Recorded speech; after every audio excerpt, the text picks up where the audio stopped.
The ash had barely cooled on the stones of King's Landing when the new council assembled in the echoing shell of the throne room. Dawn's pallid light oozed through shattered windows, catching on dust motes that drifted like patient ghosts above the scorched floor. Sansa Stark stood where the Iron Throne had once glowered. Her gloved hand curled loosely around the pommel of a sword she did not intend to draw.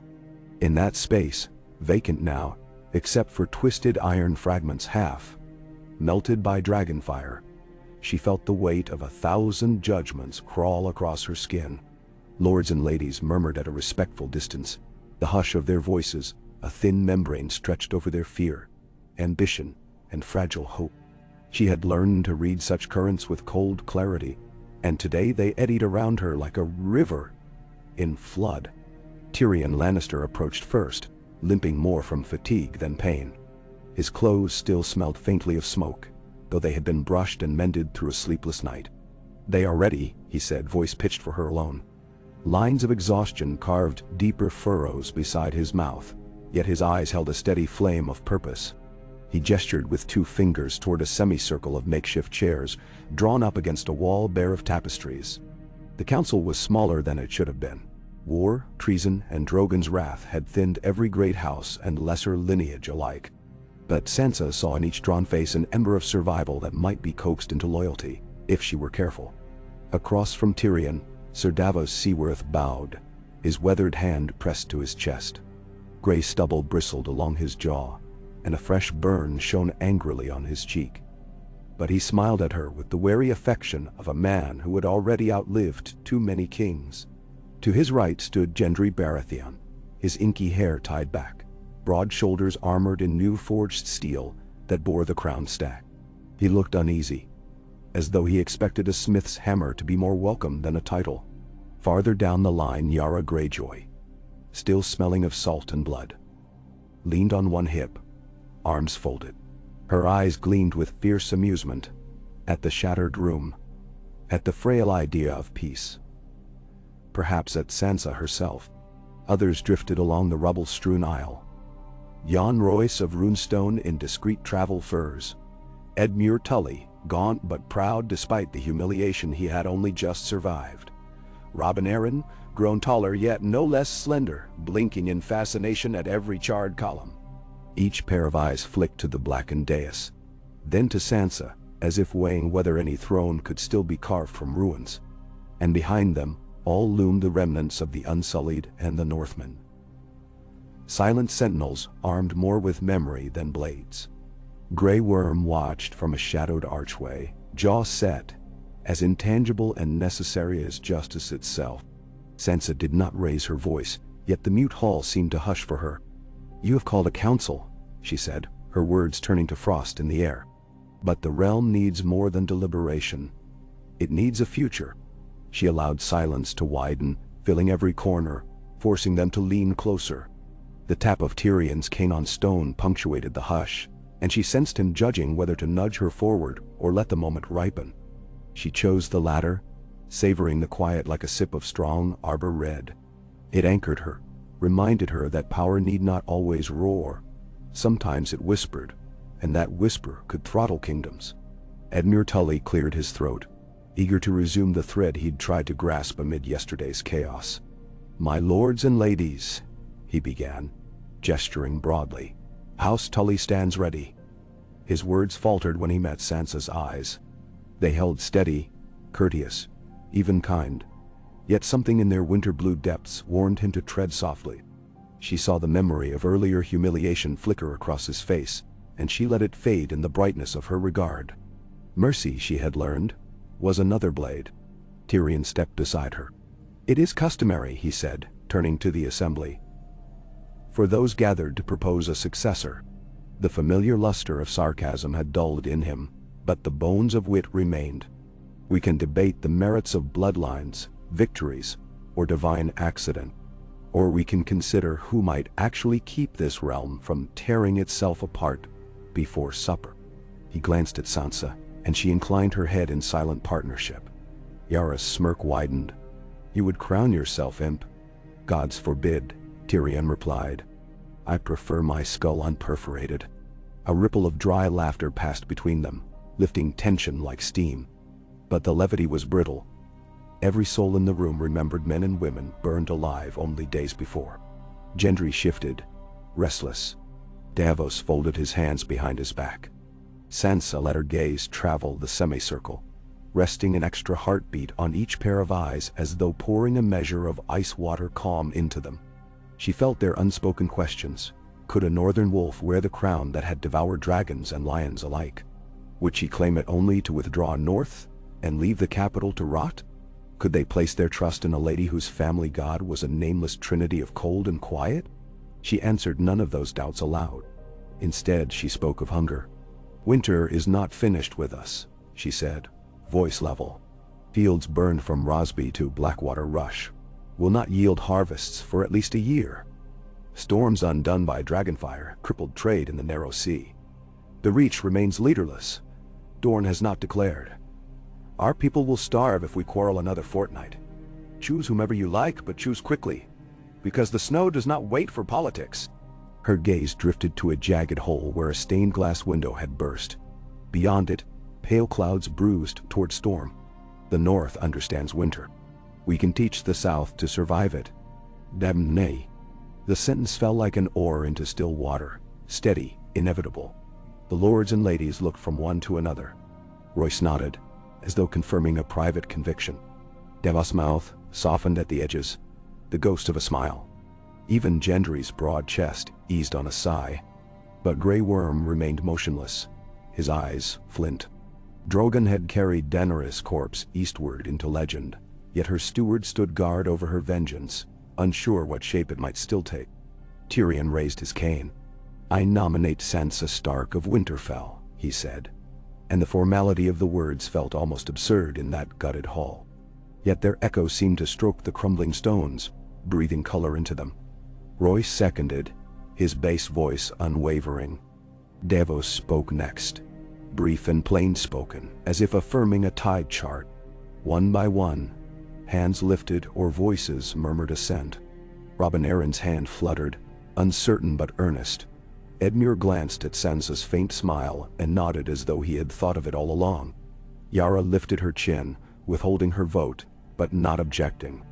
The wheels of realm and reason rolled forward, slow but certain. Only Grey Worm's silence scraped against the decision. The unsullied commander stepped out of shadow, spear tip gleaming in a blade of new sunlight. "Queen Daenerys," he said, clipped and cool, "freed the world. None here held higher claim than her." His voice might have been gentle if not for the steel beneath each word. She named no successor. "Your counsel is foreign to us." Sansa inclined her head the faintest bow to Howard. "You are correct, Lord Commander. Queen Daenerys changed the world. But a changed world still needs laws, roads, and bread. I would honor her dream of betterment by safeguarding those who survive her." She took a single step closer, not ignoring the spear but refusing to be ruled by it. "The Unsullied may sail for Enniath and find peace. Or you may remain, guardians of a realm struggling to define mercy. Either choice will be honored, but the people will choose someone to lead them. And I would rather they choose in the open light than in the dark." Grey Worm's hand tightened on the ashwood shaft. His jaw worked twice before he spoke. "The Unsullied will depart when our dead are burned. We will not bow, but we will not oppose." He saluted her with spear reversed. Not submission, but acknowledgement. For now, it was enough. Thus the first stones of a new order locked into place. Though mortar was scarce and patience thinner still. The council dispersed to carry news to every corroded street, every trembling alley where the small folk huddled in ruins still warm from dragon breath. Sansa lingered where the throne had been, feeling unmoored without the iron shadow at her back. The tangled blades had vanquished countless kings. Now gone, they left behind an emptiness more daunting than any sword. Tyrion remained beside her. "It will have to be rebuilt," he murmured, following her line of sight to the scorched dais. Not the same, perhaps. Something less likely to impale a person who merely hopes to sit. She allowed herself a breath of laughter, startling in its rarity. "I have no love for monstrosities forged from conquered swords," she said. "Let the next throne be wood from the King's Wood or marble from the Vale. Something that serves rather than threatens." A revolutionary idea, Tyrion said. A seat designed for comfort over terror.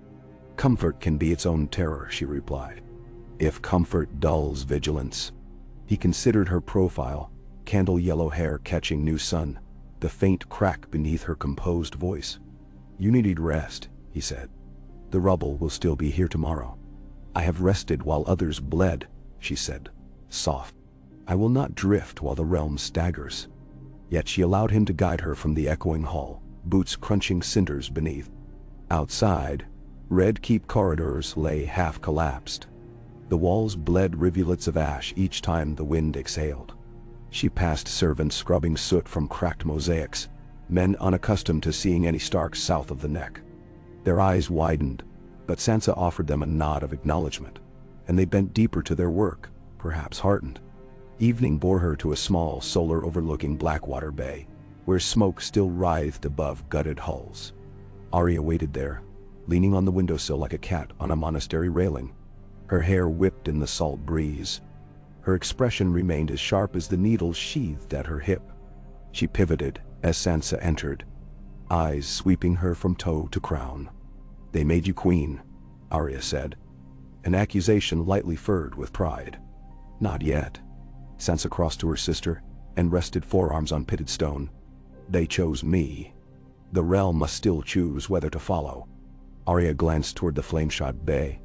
They'll follow if you frighten them enough. I won't become what broke this city. Sansa's gaze lingered on a distant market square where small, bright shapes of tents sprouted like spring flowers in char. Refugee camps, she thought. Pockets of hunger and disease waiting to burst. We will do better. Arya's mouth twitched. Approval, perhaps, or simple recognition of steel meeting steel. Jon should have been here. Her voice braided grief and longing into tight rope. Jon made his choice. Though the words tasted of snowmelt and shadowed pines, Sansa would not unravel. He could not stay after what he did. Arya nodded once, eyes dark with the aftermath they rarely named. Daenerys' blood still sizzled on the tongues of rumor, but Sansa could not hide behind rumor. She watched a gull wheel above the bay, crying into burgeoning dusk. He is free, at least. So are we, Arya said, turning back to her sister. Free to shape this as we wish. Sansa met her gaze. Then stay, she said. The plea and arrow launched before she knew she'd knocked it. Rule beside me. Arya smiled. Small and sad. I was never meant for ruling. My place is where the edges of maps blur. She rested a hand on Sansa's, calloused and warm. But you were forged to mend what others shattered. Sansa gripped that hand, remembering needle-pricked winters, lemon cakes. Laughter that belonged to girls long dead, yet somehow alive in the shared silence. We will always have Winterfell. Winterfell will always have us. Arya stepped back, letting go. When the winds shift, send a raven. I will come. Then she was gone, a whisper into corridor gloom, leaving Sansa with the hush of tides. Night fell heavy. Torches sputtered in every hall, their light swallowed by cracks in ceiling and heart alike. Sansa prepared herself for her first vigil, penning letters with ink that stank of smoke. To Brienne at River Run, to Samwell in Old Town, to Yara upon the seas. She sealed each with wax impressed by the direwolf, though some would argue that sigil should yield to a crown. Let them argue. Symbols could wait while people bled. Near midnight, footsteps approached. She tensed until she recognized the cadence, measured, understated. Bran Stark's chair rolled into view, pushed by Podrick Payne, whose earnest face glowed orange in torchlight. Bran wore a cloak of raven-feathered dark, eyes vast as midnight skies. Podrick bowed and withdrew without a word. They say you are to be queen, Bran said, his voice lighter than bone, his query more statement than question. So they say. She folded her hands atop parchment blotched with corrections. And you? You were their first choice once. Bran's gaze wandered, as if following a bird only he could see. I have no place on thrones. I watch. That is enough. Sansa sighed. I am grateful for your blessing. I see many roads, Bran said. On some of them, fire still falls. On others, winter never ends. But on one, I see gardens blooming inside these walls. Children laughing where dragons once screamed. You walk that road if you choose. She swallowed the ache behind her breastbone. Then I will walk it. Bran nodded, a small eclipse of night within night. He reached into a pouch and withdrew a green-tinged acorn. Plant this in the god's wood, you will grow. He wheeled himself back before she could question him, vanishing into torch-smeared dark. Alone again, Sansa held the acorn to the light. Fine threads of gold veined its shell. It felt warmer than wood, as though a candle lived inside. She closed her fist around it, imagining roots burrowing through stone into the hidden wells beneath King's Landing. A heart tree in the south. Improbable, yet perhaps that was the point.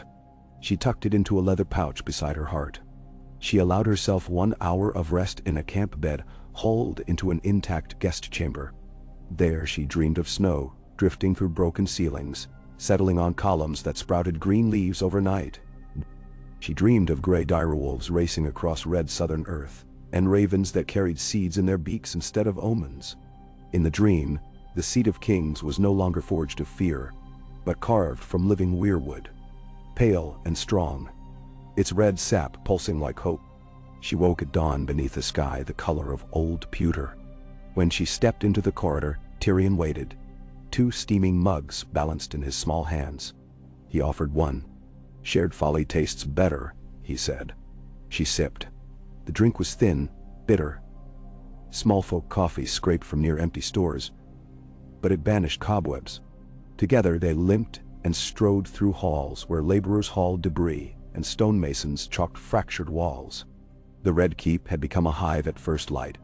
Hammer blows rang like bells, voices shouted measurements, and the smell of fresh timber mingled with lingering char.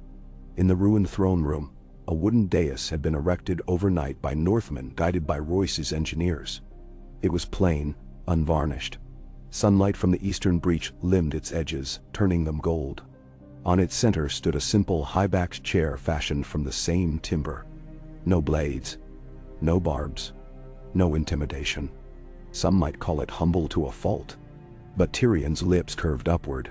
Simple things endure, he murmured. Iron rusts. Wood bends but lives. When Sansa mounted the dais, her boots thudded softly. She sat, spine straight, hands on knees, and breathed. The absence of knives behind her head felt like the first day after a bruise stops throbbing. A tender relief that almost stung. She closed her eyes. In that quiet she heard footsteps approach, first one pair, then many. She did not open her eyes until the hush of bodies filled every corner, hope compressed into collective breath. When she looked, she saw Brienne kneel at the front, armor polished, sword unsheathed and laid across upturned palms. Davos bent knee beside her, head bowed. Gendry knelt, flame-lit as a young stag before winter. Even Yara dipped one knee, though her grin remained defiant. Sansa drew in a breath so deep it trembled her ribs. She looked for the missing, gray worms unsullied, already marching toward the sea. Samwell, frail maesters of the citadel. Jon, somewhere north of a wall that was no longer a wall. Their absence felt like unstitched seams, but she would need time and thread and patience. Tyrion stepped forward.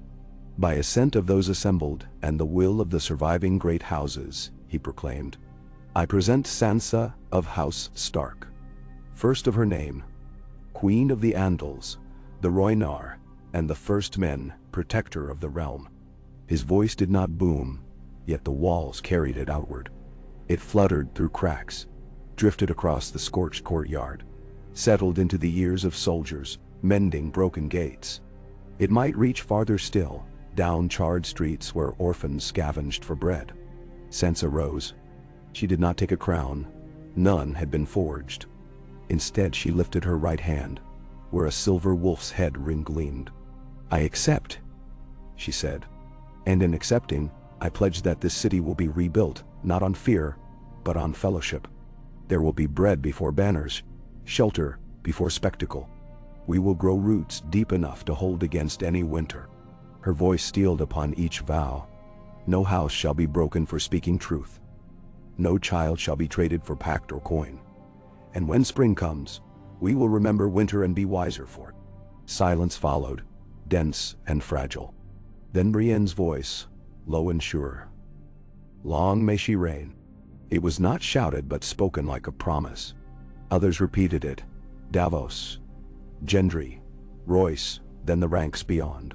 The words rose, gathering strength, until they reverberated through beams and scaffolds, swelling into something like prayer. Outside, a gust swept aside ash clouds, and sunlight speared the rubble. It caught the wooden throne, igniting its grain so that it seemed carved from living firelight. And for an instant, the void left by the Iron Throne filled not with menace, but with possibility. Later that morning, small folk thronged the streets, drawn by rumor of a queen who had walked through fire without sword or dragon. Sansa moved among them on foot, cloak pinned at her throat, boots dusty with the same soot that smudged their faces. She listened to lists of the missing, to whispered fears of hunger, to stories of bravery that had gone unnoticed beneath the roar of dragons. She ate coarse bread purchased from a vendor who stared wide-eyed until she paid double the price and bade him keep the change for seed grain. Children scampered after her, some brave enough to tug the hem of her cloak. She knelt to speak with them, learned their names, told them of a keep in the north where direwolves howled lullabies. She told them that wolves, when fed and respected, guarded their pack better than any wall of iron. As dusk drew close, she convened her first open court in a courtyard cleared of rubble and lined with torches. Artisans petitioned for lumber. Healers requested stores of dried herbs. Fisherfolk asked safe passage through blockades still held by ironborn ships.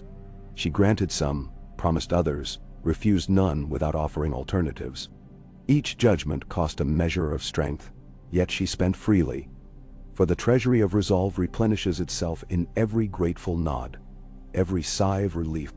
Tyrion stood at her side throughout, taking notes, interjecting where his own knowledge might smooth rough edges. From time to time, he cast her a glance half admiring, half wary, as though he expected even the gentlest ruler to discover scars of steel within themselves. She responded with an occasional lift of brow, a silent vow that she would wield steel only as last resort. Midnight found her in the Mager's holdfast library. Parchment spread across a dust-choked desk. Candlelight gilded her red hair, now unbound, falling like a banner across her shoulders. Maps sprawled before her, grain routes from the Reach, hidden irrigation channels beneath King's Landing, ancient sewage designs long forgotten, except by archivists. She traced them with fingertip, weaving a tapestry of restoration in her mind. She did not notice Tyrion's approach until he cleared his throat. "Your Grace," he murmured. He set a small goblet of watered wine beside her elbow. "You have signed more decrees in a single night than Joffrey managed in his entire reign. Granted, his decrees tended toward beheadings. I have more to write," she said, not looking up. "You need rest," he insisted softly, echoing early morning's refrain. "I will rest when I hear laughter in every street." She placed quill to parchment, hesitated. "Did you know," she said, "the capital once channeled hot springs beneath the streets to warm them in winter. The passages collapsed centuries ago, but if reopened, the heat could power mills and baths for the whole city." Tyrion's brows lifted. "I did not, but my mind reels at the prospect of warm toes in frostfall. Nan. Small comforts breed loyalty." She scribbled a note, drafting funds to hire miners from the mountains of the moon. "And loyalty breeds peace." Tyrion studied her, candlelight dancing in his dark eyes. "I have served many rulers. I have buried most." "What makes you different?" She paused, quill suspended. "They chased legacy. I chase mourning." She finished her note with a sharp flourish. "Legacy will follow if morning comes." Tyrion sipped from his own cup, gaze sliding to the acorn pendant resting on her desk. "Dreaming of forests in the Red Keep?" "Dreaming of roots," she said. "Of holding fast." He inclined his head, conceding the argument without words. Then he left her to her work, footsteps fading into corridors where new torches sputtered. Sansa leaned back, eyelids heavy. She considered the candle stub, the ink-stained fingers, the endless gulf between decree and deliverance. She considered Jon, wandering snows that refused to remember crowns. Arya, slipping across unknown seas. Bran, perched within ravens that watched her every breath. She exhaled and felt the walls inhale, as though the red keep itself had chosen to breathe again. She folded her maps, corked her ink, closed her eyes. In that instant of stillness, she heard the faintest creak of timber. Some shift within the new throne, perhaps, as it settled its roots deeper into scorched stone. She imagined sap stirring through grain, carrying memory of forests, promise of shade, the hum of life older than swords. She imagined that hum traveling through the castle's ruined bones, seeping into every crack, quickening mortar, whispering to broken hearts that healing had begun. And in the hush before her next breath, she almost believed that the city was listening. Night's velvet had scarcely surrendered to pre-dawn gray when the rattling breath of the city stirred Sansa awake. She rose from the narrow campaign cot, palms braced against the cold sill of a fractured window, and watched wan light creep over the Blackwater. Thick mist hugged the water, blanching masts into ghostly silhouettes. Somewhere below, dockworkers called to one another in muffled tones, carrying crates of grain that had arrived under cover of darkness. She steadied her breathing to their rhythm. These were the small symphonies of a realm being rebuilt, and she meant to conduct them all. The day's first council convened in the Hands Tower, its ceiling now patched with raw timber. Hammer blows from the ongoing repair punctuated conversation like a slow drum.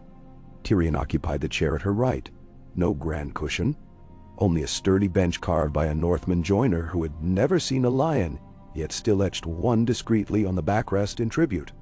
Across from him sat Sir Davos, spectacles perched low as he pored over charcoal ledgers. Indri, sleeves rolled, fiddled with an iron nail as if longing for the simpler certainty of hammer and anvil. Brienne leaned against the wall by a latticed window, blue cloak clasped at her throat. She was here in capacity neither strictly martial nor purely advisory, but simply because Sansa felt sure when Brienne's steady presence anchored the room. The last to enter was Samwell Tarly. He carried a half-scorched folio salvaged from the Red Keep's library, fingers smudged with soot. He bowed, cheeks pinking at the honorific he still found improbable. "Your Grace, I have brought what records remain of the city's cisterns. If we restore them quickly, we can prevent outbreak of flux." "Ma'am." Sansa gestured him forward. "Your timing is perfect, Samwell. We'll add it to this morning's agenda. Tyrion the Grain?" Tyrion lifted one brow, a motion that acknowledged both complication and opportunity. "Two ships from Pentos docked just before dawn. The masters there wish to appear magnanimous, yet I suspect their generosity will curdle if payment lags." Davos cleared his throat, rasped like parchment tearing. "I've tallied the coin. Even with taxes resuming, treasury coffers will run dry inside 3 moons, if we purchase at Pentashi markup." "Namn." Gendry set the nail down, palms flat. "We can underforge more currency, expand silver content, stretch it. That's what Cersei did." Tyrion grimaced. "And crippled the crown's credibility for a decade. Merchants test coins with their teeth now, and nothing ruins appetite quite like a broken molar." Sansa listened, measuring each voice against the pulse of the realm. "We cannot pay with false coin," she said at last, "but we can pay with favors.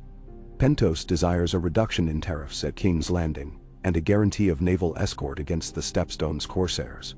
Offer them both in exchange for grain, at last season's price." She turned to Brienne. "Find Sir Bran in the harbor.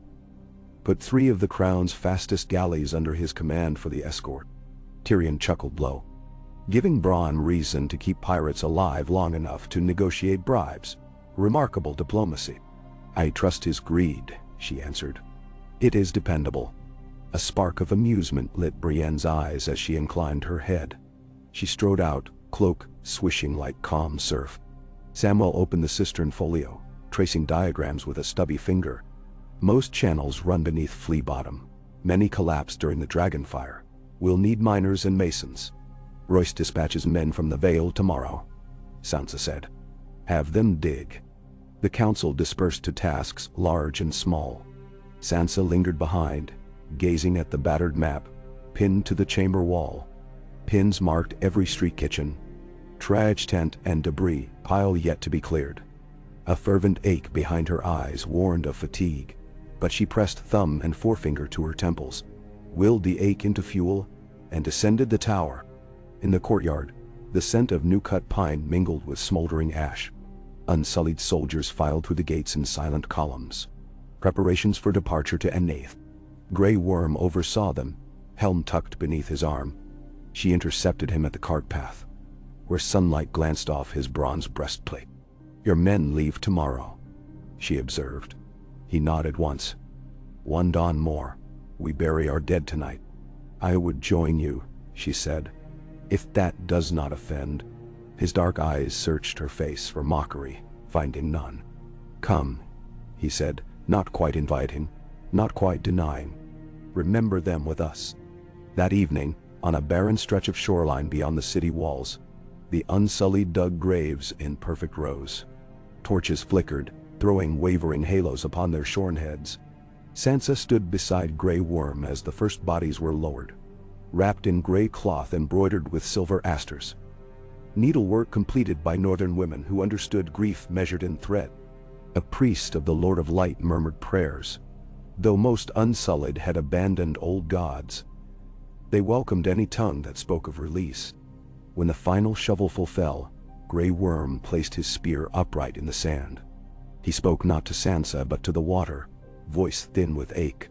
They were slaves who became soldiers, soldiers who became brothers. They asked for freedom and found only war. Now they will find rest. He turned to leave, paused. "You mourned with us. I will remember." He bowed, a gesture stiff, but real. Then he walked toward the surf where a ship waited, lantern swinging on its mast. Sansa watched until the tide licked away every footprint. That night in her solar, she unfolded a fresh parchment. Green wax pooled near the candle's flame. She dipped a seal carved with the direwolf and pressed it below a crisp greeting. "To His Grace, Goran Martell, Prince of Sunspear." She wrote of bread and blood, of dragon shadows that still stained the capital's walls, and of seeds waiting for rain. She invited Dorne to send healers and sand-skilled builders. She promised trade routes eased along the broken Griffin's Roost Road. When she finished, her script bore no flourishes, plain strokes that could not be mistaken for pretense. She set the letter aside, rolled her shoulders, and took up another sheet. This one she addressed to Lady Lana Lannister, regent of Casterly Rock in the new lord's infancy. She requested surplus gold ore, not mint but raw, to be coined in King's Landing, creating work for city smiths. In exchange, she offered the rock exclusive contract to quarry stone for the capital's restoration. She made note to confirm the quarries were indeed still functional. Wildfire caches, rumor said, still slumbered beneath certain fissures. Her eyes blurred. She leaned back, massaged the nape of her neck. A breeze slipped through the casement, and with it distant music. Strings and pipes from a tavern revived among rubble. The tune was hesitant, notes dropped like pebbles, but it lived. She closed her eyes, letting it braid through the fatigue. Sometime later, a soft knock sounded. Podrick entered, carrying a tarnished silver tray. "Honeyed tea, Your Grace. And oatcakes. If you'd like." "Money." She managed a smile. "I would, thank you." He set them down, hesitated.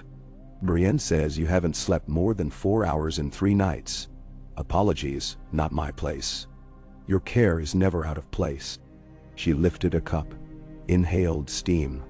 "I will rest." Podrick bowed, retreating with awkward grace. She sipped, savoring the honey's warmth. She allowed herself to imagine Winterfell's godswood, the hush beneath snow-laden branches. The image steadied her. She pulled a wool blanket across her knees, and for the first time since her ascent, drifted into a dreamless sleep while lanterns still burned. 3 days later, thunderheads amassed like iron shields over Blackwater Bay. Rain descended in sheets so dense, the spires vanished behind aqueous curtains. In council, Tyrion proposed delaying supply caravans. The Roserod floods even in mild storms, he argued. Sansa shook her head. Send riders ahead to mark washed-out stretches. Divert wagons at once, not after we lose them to bogs. Davos, can you scrape together enough longships to ferry goods up the Mandarin instead? Nanin? Endeavor store. Aye, he said, tapping a quill against his ledger. But the Tyrell estates lie in ash. You'll be moving food through burnt farms to a hungry capital. Might nourish fewer than we lose on spoilt cargo. That's why we must reopen the Rose Rat faster than ever before. She returned. Gendry, draft plans for raised causeways. Use blacksmith unions in King's Landing for labor. Pay them with the raw ore Lannis sends. Thunder cracked overhead, shuttering the shutters. Samwell jumped slightly. Quill blotched his notes. He dabbed the parchment, murmuring apology to nobody in particular. Sansa glanced toward the storm-dark windows. Samwell, the cisterns? He brightened despite the thunder. Good news. The miners cleared a main artery beneath the dragon pit. Water already rises in conduits. We can divert it to the poorest districts first. She allowed herself a nod of approval. Draft notices. Baker's Row and Cobbler's Square will have clean water by week's end. Tyrion, ensure City Watch protects the crews. They will be targets for desperate gangs. Mamseros. They broke shortly after. Tyrion lingered to speak privately. A raven arrived this morning from Old Town, he said, handing her a thin parcel. She slit the seal. Inside lay a single parchment. Goran Martell's sigil drawn in sun-yellow ink, beneath which a terse message unfurled welcoming talks under a neutral banner. Preferably at Storm's End, equidistant between risks. He would send his niece, Lady Arianne Martell, to parley. Date: 4 weeks. Sansa read twice, tapping the parchment's edge against her palm. If Dorne joins us, the realm sees unity across every compass point but the north. It matters. Tyrion's eyes gleamed. You have a mind for theater, my queen. People trust what they can see. A southerner kneeling beside me will carry weight 100 decrees cannot. But not every kneel is wise, he warned. A Martell bowing to a Stark may incite old rancor. Then Lady Arianne will not bow. She will stand beside me, equal in stature. That, too, the realm will see. Bender enter Ward. He studied her. A flicker of proud amusement. A flicker of worry. You place Savas farther ahead than I can count. I only need to outpace winter, she said. Tyrion excused himself to dispatch riders. Sansa returned to correspondence, yet each letter now belonged to a larger tapestry. One in which northern snow and southern sand wove a single fabric, thick enough to resist cold. When the storm passed, and the sun burned through vapor, the city steamed like a cauldron. Sansa rode through streets still slick with runoff. She wore no crown, only wolf-clasped mantle, and her horse was a placid gray gelding chosen more for calm than grandeur. She surveyed progress. Rubble piles dwindling, scaffold spines sprouting venues for masons, herb gardens occupying vacant lots where nothing edible sprouted months ago. She inspected cistern vents where children cupped hands to feel warmth from deep water. She spoke with smiths at smoky forges, listening to complaints of slag quality. She visited the sept ruins where mothers lit candles to faceless gods because no idol remained intact. As she guided her horse into the old market, a commotion erupted among stalls. A gaunt woman staggered from a gaggle, clutching a loaf of barley bread. Behind her, a vendor bellowed accusations of theft. Guards made to seize her, but Sansa dismounted, raising a hand. The crowd fell to hush when they recognized her. She approached the woman, whose eyes darted like a starved dews. 2 children hid behind her skirts, ribs visible through thin linen. Sansa crouched to their level. Your names? The older boy swallowed. Rickon, he whispered. The name pierced her heart. His sister clutched a straw doll, silent. Sansa rose, turning to the vendor. How much for 2 loaves? He stuttered a figure thrice the worth. She nodded, fished a silver stag from her pouch, pressed it into his palm. This buys 10. Give 8 to the soup kitchens. Keep the rest for fair trade. She gestured to the woman. You will work at those kitchens if you are able. Tears slipped down the woman's cheeks. She tried to kneel. Sansa caught her shoulders, keeping her upright. Stand. Feed your children first. And the crowd exhaled as though a single lung, tension dissolving into murmurs. Not fear, but something like respect. Later, Tyrion would remark that moments like these could not be scripted. She disagreed. They could be, if one listened to the needs of hunger and dignity alike. Night after night, she wrote and planned until quills dulled and candles guttered. She drafted a guild charter granting tradesmen self-governance under royal oversight. No craft above the law, yet none crushed by arbitrary fees. She restructured the faith's tithes, diverting half to orphanages instead of high septon coffers. She approved an edict, allowing commoners to petition royal courts directly for property disputes under set circumstances. Tyrion cautioned that lords would bristle. She answered that lords could bristle and adapt or break and be replaced. On the 7th morning after the Unsullied's departure, ravens arrived bearing grim news. Euron Greyjoy's surviving captains, faithless to Yara, had seized 2 towns on the Arbor, slaughtering vineyard workers and taking ships heavy with newly bottled wine. Their sails bore the sigil of the Kraken dripping red. Yara requested reinforcement. Her fleet was split across wide seas, scattering pirates but spread thin. Sansa convened council at once. Around the table, faces hardened. Davos gestured at a map. If the Krakens hold the Arbor, they cut off trade from the reach entirely. We'll be thirsting for grain next harvest, not just now. Gendry thumped a fist. I can smith ballista bolts to pierce their hulls, but we need ships to fire them. Tyrion tapped a quill against his lower lip. We have galleys escorting Pentoshi merchants. Borrow from Peter to pay Paul, or reap Kraken plague instead. Still, pulling those escorts might sour Penta's newfound charity. Sansa drummed her fingers on oak. We cannot rely on mercy of distant ports, while raiders choke our coast. She stood, cloak falling from her shoulders like twilight. We will build a fleet worthy of the realm, not hired sell sails, but royal ships crewed by those whose lives depend on these waters remaining safe. Brienne stepped forward. My queen, that will take seasons. Then we begin today. Gendry, draft schematics for fast-moving longships. Combine northern riverboat design with ironborne hull curves. Sturdy, swift. Davos, locate every shipwright in Blacktide, Massey's Hook, even Mere. Offer them coin and land in the Crown Lands. Nai. Tyrion sighed. Part admiration, part resignation. You think in decades while fires burn at our doorstep. Because if we do not think in decades, fires will return every year. They acted. Messages leapt across the sea on gull wings and canvas sails. Coin flowed, measured, accountable. The galleys remained with Pentos, but Brienne volunteered to lead a detachment of knights aboard Yara's remaining flagships, a show of mainland solidarity. Yara accepted with sardonic thanks. Before Brienne sailed, she sought Sansa in the Godswood courtyard recently cleared of briars. A single acorn had been planted at its center, earth mounded like a fresh grave. Rain beads clung to its nascent sprout. Brienne approached, helm tucked beneath her arm.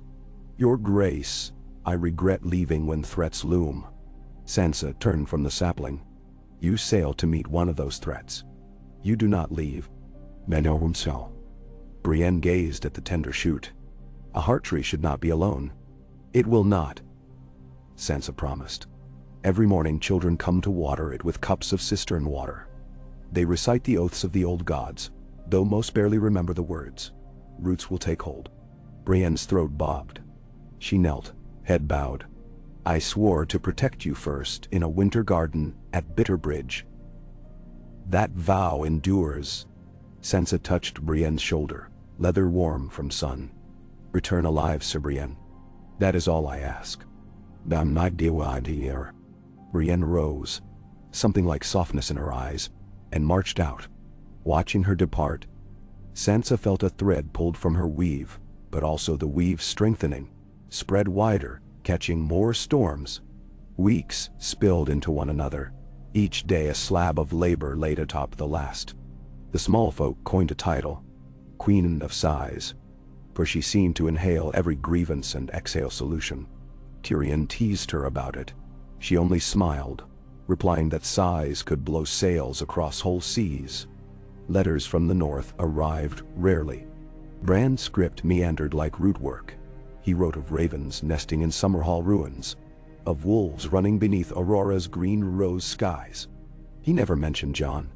Each time she pressed Bran's parchment to her chest, seeking guidance in the silence between lines. One afternoon, a rider from the Riverlands stumbled into the court, mud-spattered, babbling of hooded figures ambushing grain wagons near the Blackwater Rush. They bore no banners, but left a sigil scorched onto wagon doors. A lion over a broken crown. Tyrion paled. Lannister loyalists. I thought them scattered. No. He requested immediate leave to hire scouts. Sansa consented, but privately she questioned whether gold still funded these saboteurs. If so, whose? She penned discreet notes to every house still flush with coin. Tarbeck, Westerling, Lefford. She reminded them trade permission hinged upon transparency. She underscored penalties for subversion. That night, as lanterns guttered, a tremor rolled through the keep. Stone groaned. Dust cascaded. Sansa sprang from parchment, heart stuttering, half ready to believe the city had turned against itself again. But Tyrion burst in, hair once that of a plucked owl. Your grace, no quake. Wildfire cache ignited beneath Hook Alley. Only a barrel's worth, thanked the gods. But there may be more. She felt blood drain from her lips. She recalled memories recounted by haggard victors of the Battle of the Blackwater. Green infernos, men melting within armor. She ordered Hook Alley evacuated at once. Flames doused by sand, no water that might spread fumes. She summoned Pyromancer's guild records at daybreak died. Their keeper, an aged man with eyebrows like frost-rimmed scrolls, swore all wildfire had been carted to Cersei's stores 2 years prior. Yet, charred evidence defied him. Sansa authorized a systematic sweep of ancient tunnels, employing teams of miners accompanied by alchemists, strange allies bound by necessity. Tyrion escorted her into dank corridors where fissures glowed sickly, emerald between bricks. He muttered, King Aerys built his legacy on madness he buried. We excavate ghosts. Mr. So. She responded, better a ghost uncovered than a city blinded. Days stretched under the specter of hidden fire. Each successful removal became a small festival. Each new discovery, a shiver. Workers christened the tasks. The dragon's dentistry, extracting poison fangs from a sleeping beast. During these salvage operations, Samwell approached with an idea birthed in Maester scrolls. Wildfire, properly dampened, could heat bathhouses and power kilns more efficiently than wood. Sansa considered long, balancing risk with innovation. In the end, she approved a pilot project far beyond the city walls, where any blast would scorch only scrub. Tyrion voiced reluctance but deferred. Progress, she mused, was a blade honed on peril. Ravens brought tidings from the Arbor front. Brienne's detachment, combined with Yara's fleet, had cornered the Kraken captains near Stonecrab Cay, forcing surrender after a brutal boarding melee. Casualties heavy. Brienne wounded but alive. The wine harvest miraculously spared. Sansa allowed relief to wash over her before drafting commendations for every fallen knight, each name inked in her own hand. 3 moons after her ascension, sunlight drenched a capital no longer defined by ash. Market banners fluttered above rebuilt stalls. Children raced through alleys repaved with cobbles that had yet to remember dragonfire. The wooden throne had been oiled, its grain darkening to rich umber, and carvings of direwolves twined with rose, stag, and trident now adorned its sides, symbols of houses that stood with her. She had resisted, but Tyrion insisted. A seat must tell a story. Let this one speak of unity. On the morning Lady Arianne Martell was to arrive. Sansa dressed not in velvet, but in light wool dyed dusk orange, reminiscent of Dornish dawn. Atop her shoulders she draped a mantle the color of frost, clasped by twin suns carved from weirwood, painted crimson. She waited atop the harbor wall as Arianna's striped galley cut through the bay. The Dornish princess disembarked, flanked by 5 sun spear guards, stiletto quick in step. Wine. She approached, eyes like polished amber assessing every citizen perched upon crates to glimpse the spectacle. Sansa descended the steps to meet her halfway. They stopped within an arm's reach. Arianne inclined her head, not bowed, then smiled, a flash of white. Queen of the North made queen of all. Sunspear sends warmth and curiosity. Sansa returned the smile, tempered by snow. Sunspear's warmth will thaw many fears. Welcome. She extended an arm. Arianne placed her hand atop it. Together, they walked the quay, answering shouted greetings, letting rumor turn to sight. Negotiations unfolded over 4 days beneath painted tapestries in the renovated Maiden Vault. They spoke of trade winds, of border forts abandoned during war, of Dornish water gardens parched since Qyburn's dry season machinations diverted streams. Sansa offered engineers, Arianne copper mines. They debated tariffs on silks and the fate of one long-contested river island. Neither conceded, instead drafting joint stewardship. Tyrion observed, scribbling notes, occasionally tipping his cup in silent admiration. During a private supper, Arianne toyed with a fig, studying Sansa across flicker of candlelight. Many would envy what you hold: throne, power, admiration. Yet your eyes carry weight, as though you bear a mountain. Sansa sipped watered wine. Power is mountain and mantle both. Arianne leaned forward. Then share the climb.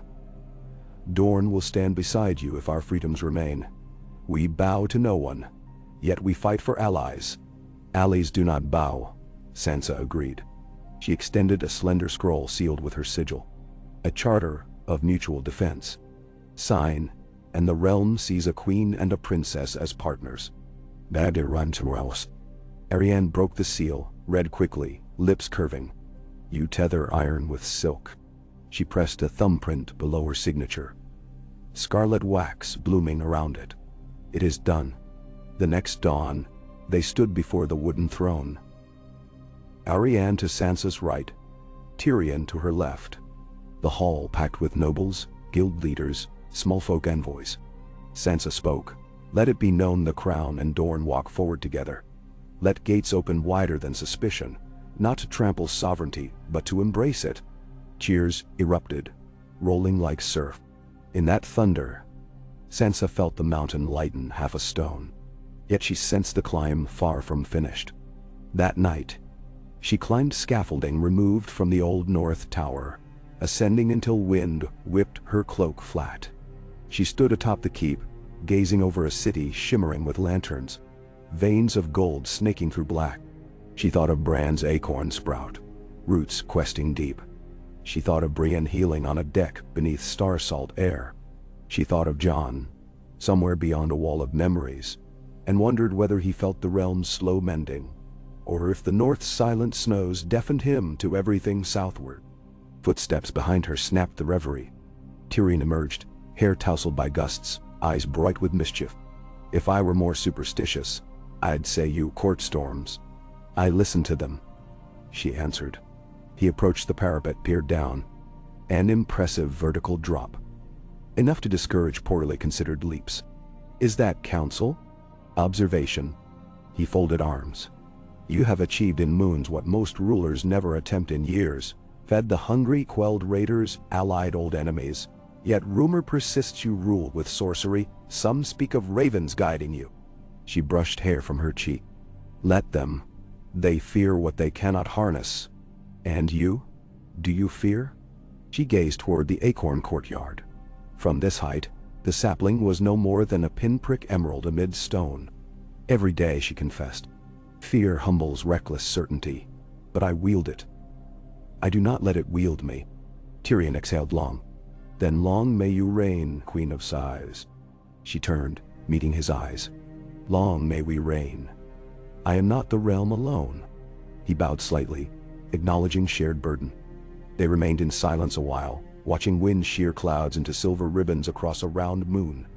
Below, bells tolled the 9th hour, deep, resonant. A city older than any crown breathed in time with them. Weeks turned to months. The grain from Pentos and the arbor filled granaries. Cistern water ran clear through every fountain. Hook Alley reopened. rechristened Phoenix Way. The wildfire caches dwindled to legend, though she kept alchemists under strict charter. Danger, like memory, must be supervised. A temple of 7 chains, erected decades earlier to cow the poor, was dismantled stone by stone. In its place rose an infirmary staffed by Dorn healers and Riverland's midwife. Children chased hemp kites across the melted plaza where the Iron Throne once stood. Now a garden seeded with rye and hardy valerian.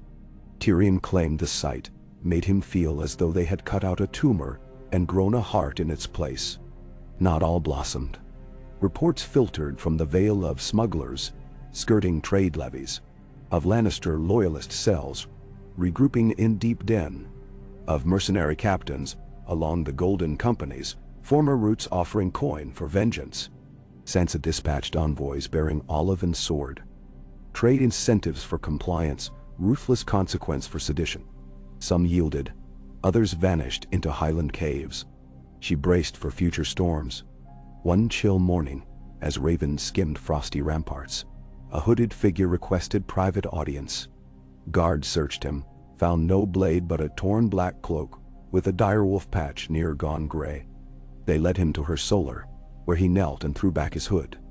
Jon Snow's eyes were winter incarnate, bleak, unblinking. Scars spiderweb across one cheek, like pale lightning. She dismissed the guards, heart-hammering. He rose awkwardly, as though limbs weighed thrice their worth. Sansa. Her name, in his rough voice, cracked something inside her. She reached but stopped, remembering each of them had changed beyond hugs. You are far from the gift. The gift is restless. He limped toward the hearth.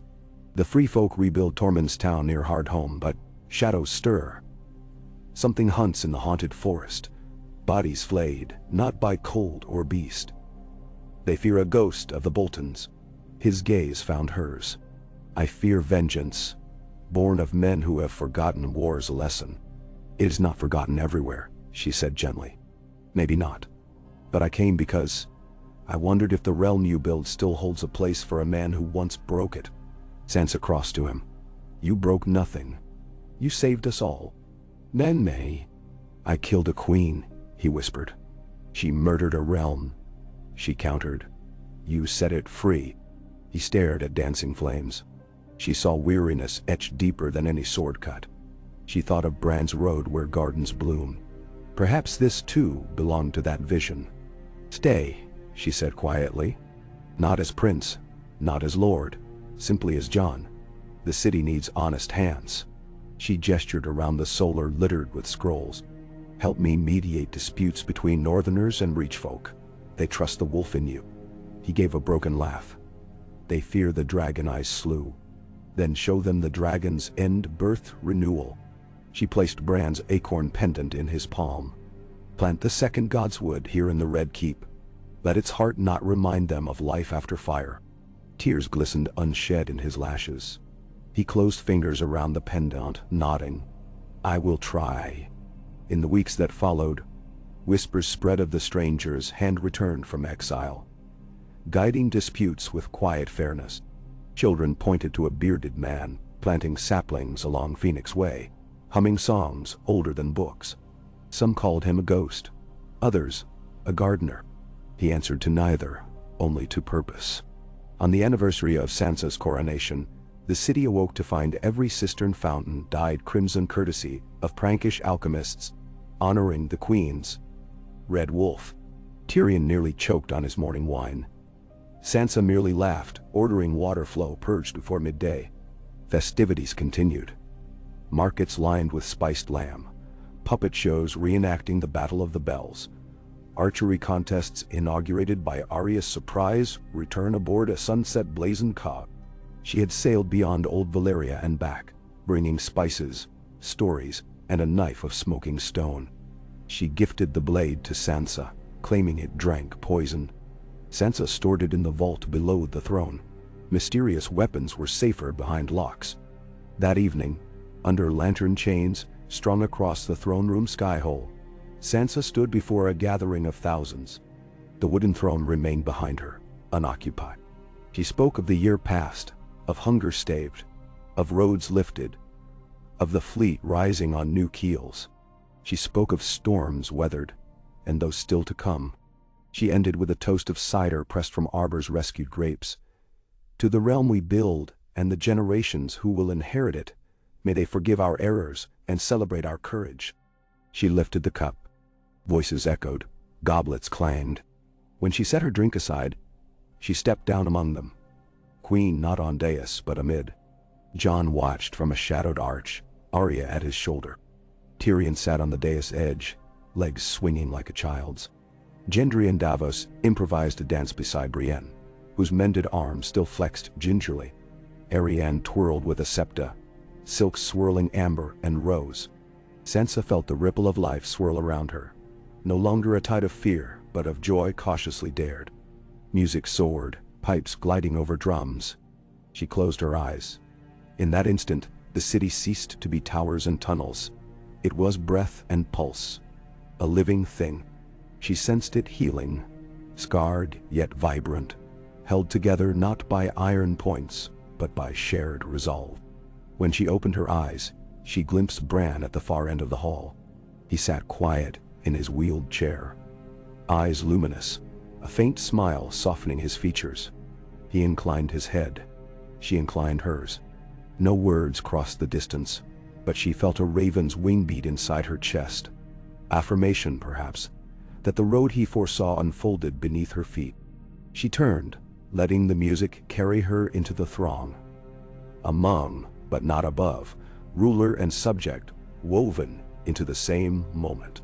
For an instant, the mountain upon her shoulders felt weightless, transformed into the wings of those ravens swirling high above the keep, catching moonlight on midnight feathers.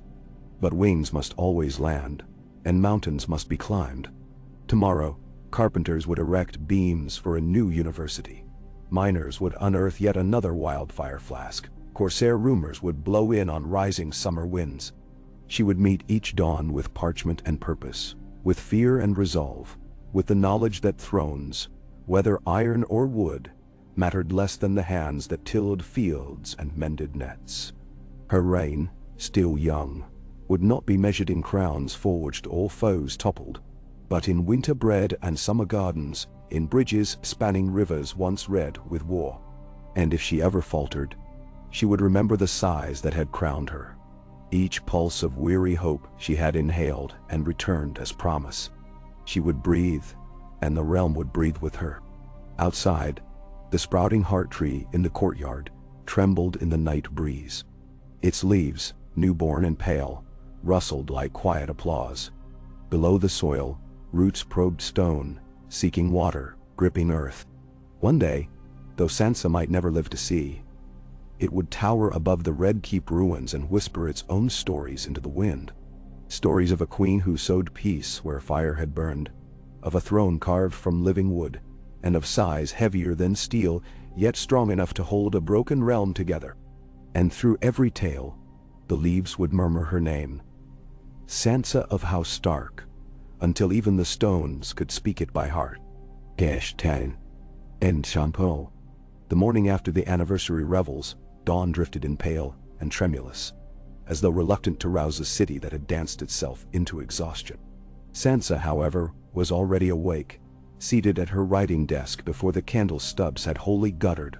She willed her quill across parchment in steady strokes, committing to ink the plans she had sketched in her mind while the harpers played. A charter for a citizens' assembly, elected by guilds and freeholders, to advise the crown on matters that touched the streets more closely than any noble ever could.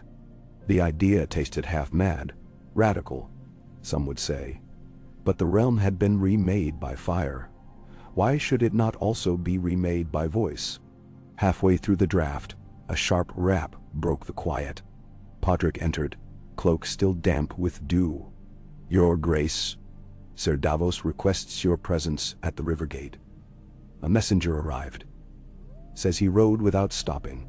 Sansa folded the parchment, sealing it with a blank wafer of wax for the moment.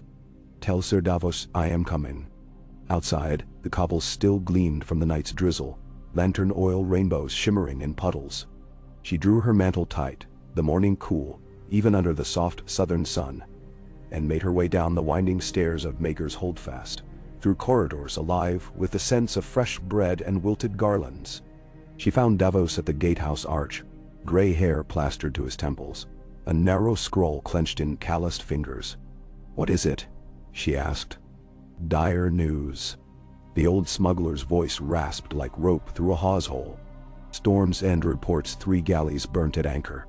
Shipwrights swear they saw lions on crimson sails fleeing before dawn." Sansa inhaled, tasting salt and smoke on the air as though conjured by the words alone. "Lannister colors? Aye. Or men wearing them. The Baratheon banners are roused, but poor Lady Shireen's line is thin. Gendry's been reinforcing the keep, yet this." He handed her the scroll. "Lord Renfred Wild wrote it. Says he fears a siege within the fortnight." She skimmed the message, ink splattered, pen strokes hasty. It spoke of raiders, sabotage of grain stores, whispers of a claimant calling himself Lion of the Dawn, gathering sellswords on Massey's hook. Her jaw tightened. The Crown's enemies had clearly grown teeth while she watered saplings and stitched charter law in comfortable halls. "We must answer swiftly," she said. "Send ravens to Tarth, to Evenfall Hall, to Nightsong. Every banner sworn to Storm's End. Gendry cannot hold alone if this is a full rebellion." Davos shifted his weight. "Knights will ride, but seas protect the Stormlands on 3 sides. We need ships, and half our new fleet sits on stocks unfinished." Sansa looked to the river where barges drifted like sleepy cattle under the dawn glow, then back to Davos. "Not ships, troops by land along the Roserad, reinforced with Dornish spears from Arianne. I will lead them." Davos had jerked as if she'd struck him. "Your Grace, you can't. King's Landing will unravel if the Queen departs. The realm unravels if I let traitors test our resolve. Tyrion will govern from the capital. Brienne commands at sea. Jon will oversee the northern river supply line we just stabilized." She touched Davos' forearm. "I learned long ago that walls are only as strong as the heart beating within them.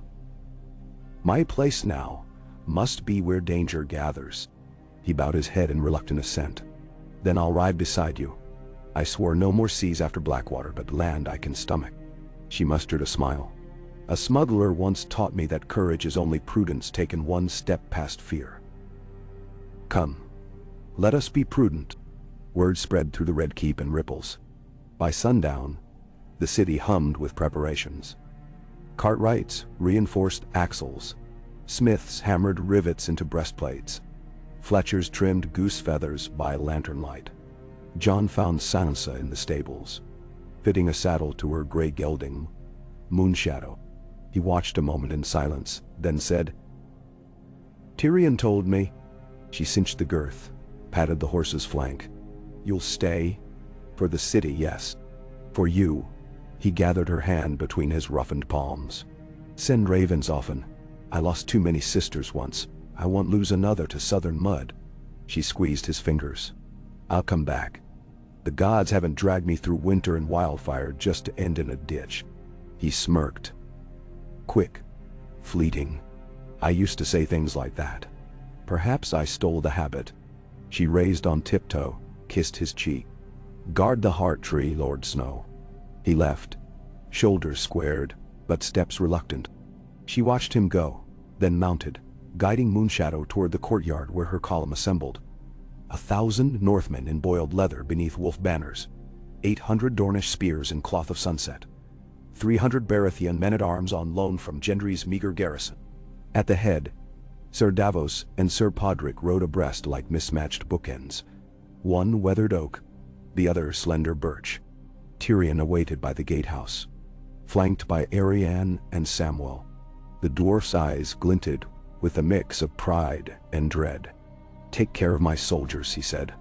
"I have grown fond of being hand of a living queen. I intend to remain an annoyance for many years." She retorted. She clasped his forearm in farewell, nodded to Arianne and Sam. Then, with a nudge of heels, she set Moonshadow trotting through the gate of the gods. Behind her, banners snapped in fresh wind, and boots churned dust that still smelled faintly of dragonfire. The Roserod south of King's Landing wound through rolling fields newly green where winter wheat already stood knee-high. Sansa's host made good time, fueled by the promise of beds and ale at the inn towns spared by war. At Bitterbridge, Lady Rohan Weber, now twice widowed, though her red hair remained defiant, provided barrels of cider and news that the Lion of the Dawn had indeed sailed from Casterly Rock months earlier, gathering Stormlander malcontents, along with sell sails from Tyrosh and Myr. On the fourth night, they reached the ruins of Summerhall. The shell of scorched stone still whispered tragedy. Aegon the Unlikely's folly, dragon eggs and wildfire decades before Sansa was born. Yet the spring around the ruins had turned meadow-sweet, grass shimmering under half-moon. She ordered camp pitched beneath what remained of the old royal sept's colonnade, pale columns jutting like bleached ribs against the sky. Around the central fire, Davos, Podrick, and a half-dozen northern captains weighed maps on a shield table. Sansa listened while the men debated whether the traitor force intended to march on Storm's End directly or raid grain depots further north. Finally, she rolled the map, tied it with twine. We ride for Crow's Nest at first light. If Lord Wild's fears prove true, we anchor our strength there and call Storm's End to sally out. We catch the lions between hammer and anvil. None? Davos nodded approval. Ainser could break 'em swift. They dispersed, leaving her to the hush of crickets. She sat alone before the dying fire, poking embers, thoughts drifting to queenly charters abandoned on her desk. Could the fledgling Citizens' Assembly survive her absence? Would Tyrion temper its debates or throttle them? A scuff of boots behind her. She pivoted, hand at the dagger sheathed in her boot, but relaxed when she recognized the tall shape. Brienne! She leapt up, nearly upsetting the kettle. The knight's eyes shone with reflected firelight, a fresh scar angling across her temple where kraken steel had grazed her helm. "Your Grace," she said, smiling wearily. "Rumor reached me at Cape Wrath of your march. I commandeered a fishing sloop." She shrugged massive shoulders. "The captain objected, but I paid fair." Sansa seized her hand, pressed it to her own cheek. "How badly are you hurt?" "Stitched, salved, and stubborn as ever." Brienne surveyed the camp. "I hear talk of lions." "They grow bold," Sansa replied. "I will need the Oathkeeper at my side." "You have her."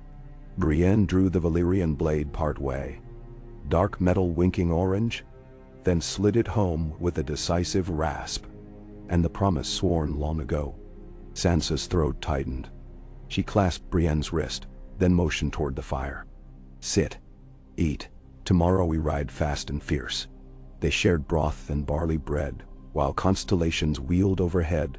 The sword, the rose, the direwolf. For a time, the crackle of logs and Brienne's low recounting of sea skirmishes stilled the thrum of Sansa's worried heart. Next dawn, storm clouds muscled over the horizon, bruised and restless. Crow's Nest loomed by sundown, its stout towers nettled with pikes.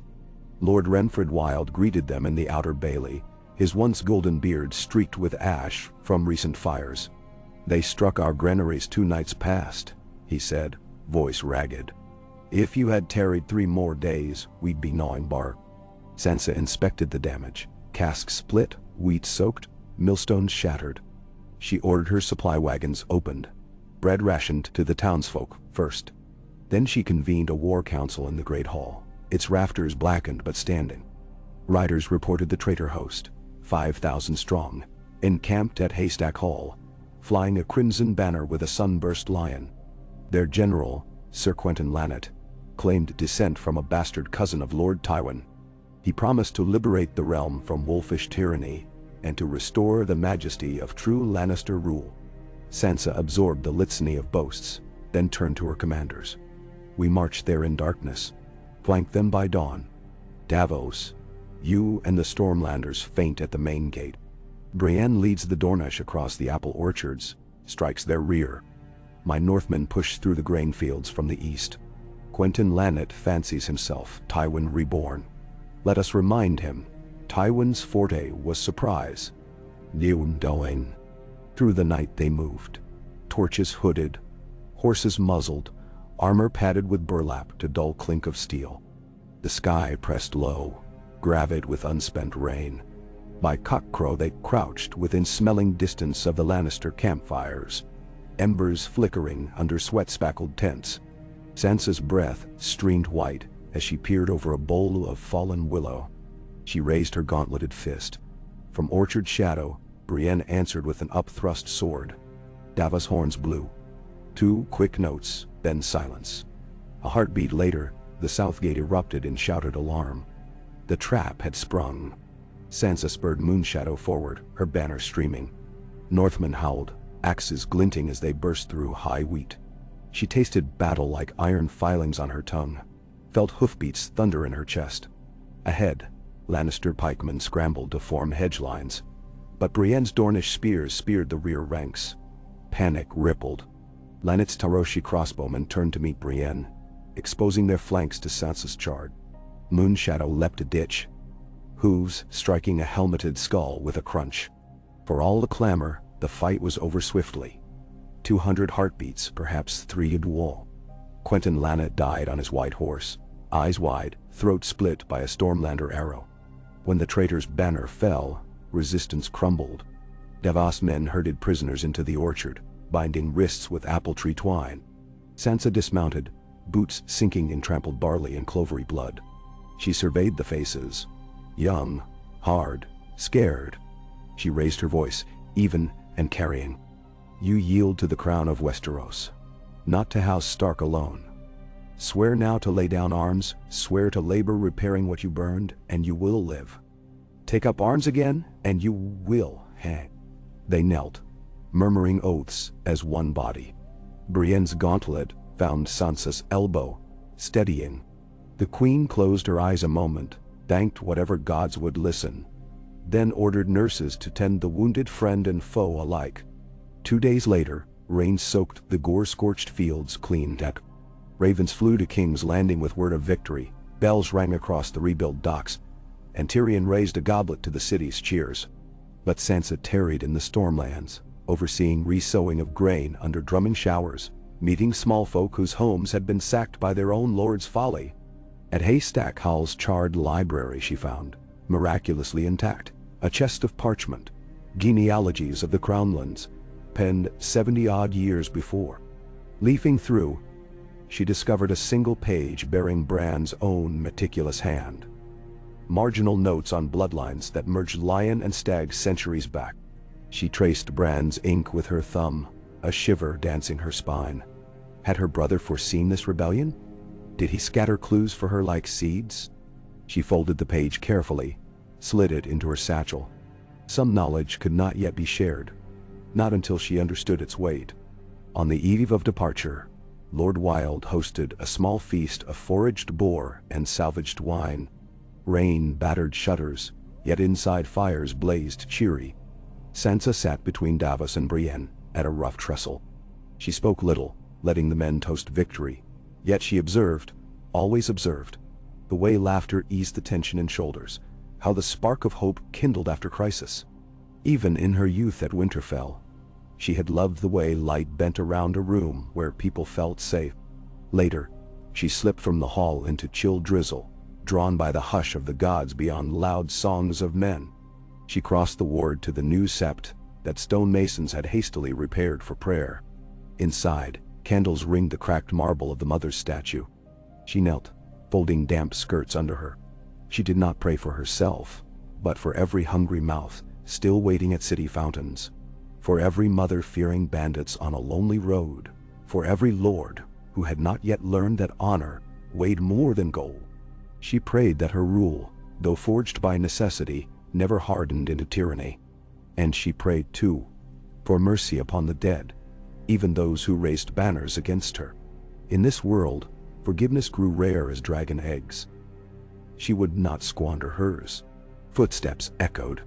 She expected Brienne, perhaps, but the figure that paused behind her wore no clinking armor. Turning, she found Jon, cloak glistening with rain, black curls plastered to his brow. "You rode hard," she whispered, rising. Tyrion sent word of the battle. He pushed wet hair back. I couldn't stay behind stone walls not knowing. She touched his sleeve. Come inside the warmth. I only needed to see you, not on litter, not beneath a pyre. His voice cracked. I thought when I left the north that I'd shed war. But war follows our blood. It follows our silence, she answered. Each time we allow injustice to nest, it hatches jagged fledglings. He exhaled a tremulous breath. And you mean to break every nest? One at a time. She managed a weary smile.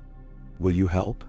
He stared at her, and for the first time since the wall fell, she glimpsed the boy who once asked to join the night's watch with hope alive in his ribs.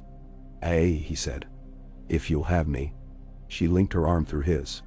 Together they stepped back into rain, crossing the courtyard toward the keep where hearth fires promised respite. Sansa glanced skyward, clouds shredded to reveal a swath of night where the swords of the morning constellation gleamed. The sight pricked her with wonder.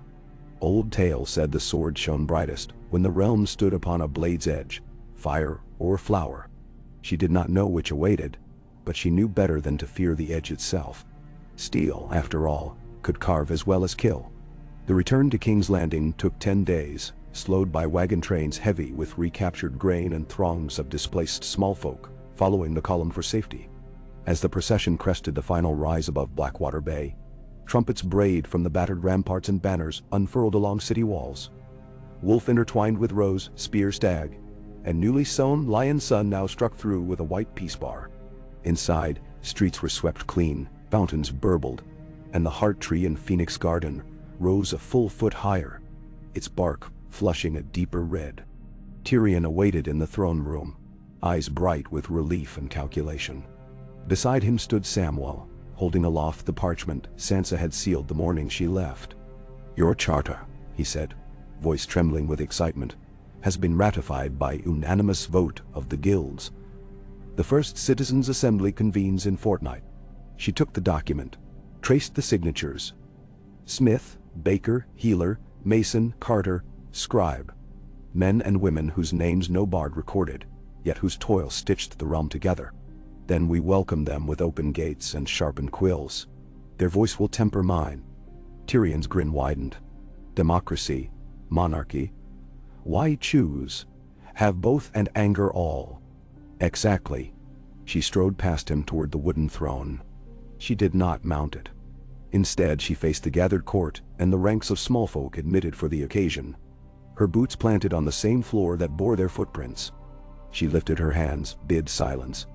My lords and ladies, guildmasters and journeymen, children of every street, from the reach to the rills, from Dorne to the wall.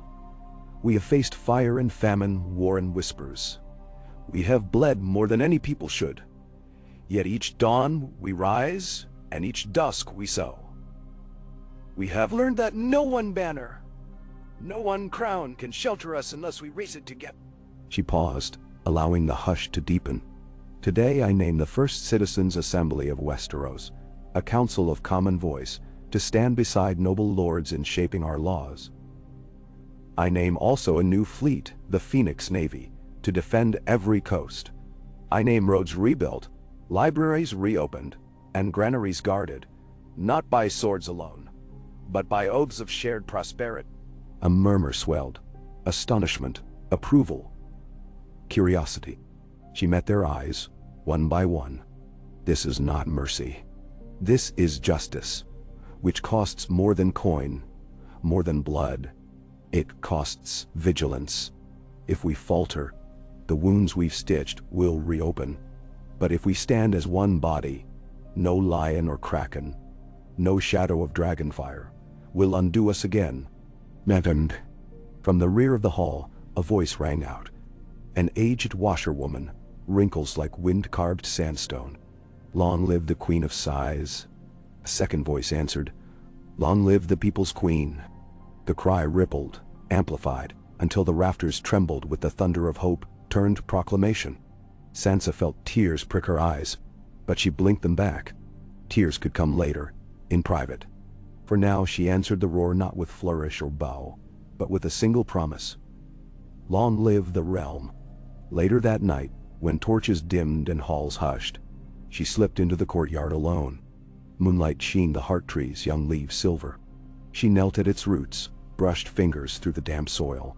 From her sleeve she withdrew Bran's annotated page, unfolded it beneath the moon. Names interlaced: wolf, rose, lion, histories of betrayal and alliance written in blood and ink. She traced Bran's margin note. Cycles must be broken, not merely mended. "I see your riddle, brother," she murmured. "But I will answer it in deeds, not words." Something fluttered above, a raven landing on a branch, wings blacker than the gap between stars. It cocked its head, watching. She wondered if Bran watched too, through feather-rimmed eyes. If so, she hoped he saw not a sister bowed under a mountain, but one halfway to the summit, breathing thin air yet climbing still. A footfall behind her. Brienne, silent as snowfall. "Forgive the intrusion. I guard tonight. You are always welcome." Sansa rose, brushing soil from her knees. "Walk with me." They paced the flagstones, moon shadow weaving between them. "Sansa," Brienne said softly. First time in years she used the Queen's given name unadorned. "When oathkeepers grow old, what remains?" "Oaths kept," Sansa answered without hesitation. "Stone crumbles, swords dull, but promises kept build roads no army can tear down." She looked up at Brienne, saw the knight's eyes glisten. Then, "My road is set." Brienne smiled, a small, luminous curve. "Lead on." Sansa inhaled the cool night, tasted the promise of dawn yet to rise. Ahead lay plague years maybe, or fresh rebellions, or slow decay. She would not pretend victory ended struggle, but she had seen the realm tremble on its blade's edge and choose, at last, to lean toward the flower instead of flame. And that choice, fragile as it was, filled her lungs with courage. She turned back toward the keep where Tyrion drafted laws, where Arianne debated trade, where Joan's deep voice taught orphan boys to wield practiced swords with honor. She stepped forward, Brienne matching stride. Behind them, the heart tree's leaves whispered in a language older than crowns. A lullaby of roots sinking, branches reaching, cycles ending, new stories beginning. Each syllable a sigh, each sigh a promise. In the hush between footsteps, Sansa Stark listened and smiled. "Day, all." The first winds of autumn slipped through the city like cautious spies, bearing hints of leaf smoke from distant villages and the salty bite of the narrowing sea lane.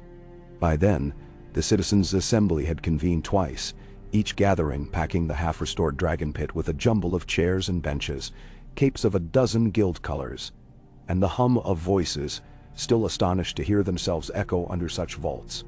Sansa attended both sessions, not as sovereign presider, but as a silent observer seated on a plain oak stool behind the assembly dais. She left the tall back of the wooden throne empty on those days, a deliberate absence for all to notice, as if to say, "Here is where a monarch might sit, but here is where power truly speaks." At the first meeting, the cobblers, emboldened by the baker's fiery talk, demanded a cap on imported Bravosi slippers that undercut local leather. The glassmongers countered with petitions for cheaper sand tariffs from Dorne so their furnaces could compete with Pantoshi crystal. Heated argument wove between stalls and papers until the master carpenter, a stout woman named Cara Hook, rapped her mallet and reminded them that hunger waited behind their pay disputes. She proposed a levy on every fresh ship's cargo, brown bread and beans earmarked for winter stores. The measure passed by a roaring voice vote. Sansa, catching Tyrion's eye across the chamber, saw his brows lift in pleased surprise. It was one thing for a queen to tax trade, quite another for the trades themselves to do it willingly. The second meeting proved thornier. A delegation from Fleabottom arrived, muddy-booted and irreverent, arguing that debts accumulated by tenements burned during the dragon's fall should be forgiven outright. The harbor merchants' syndicate spit outrage. No man should shrug off coin owed or commerce collapsed. Voices cracked. Fists shook.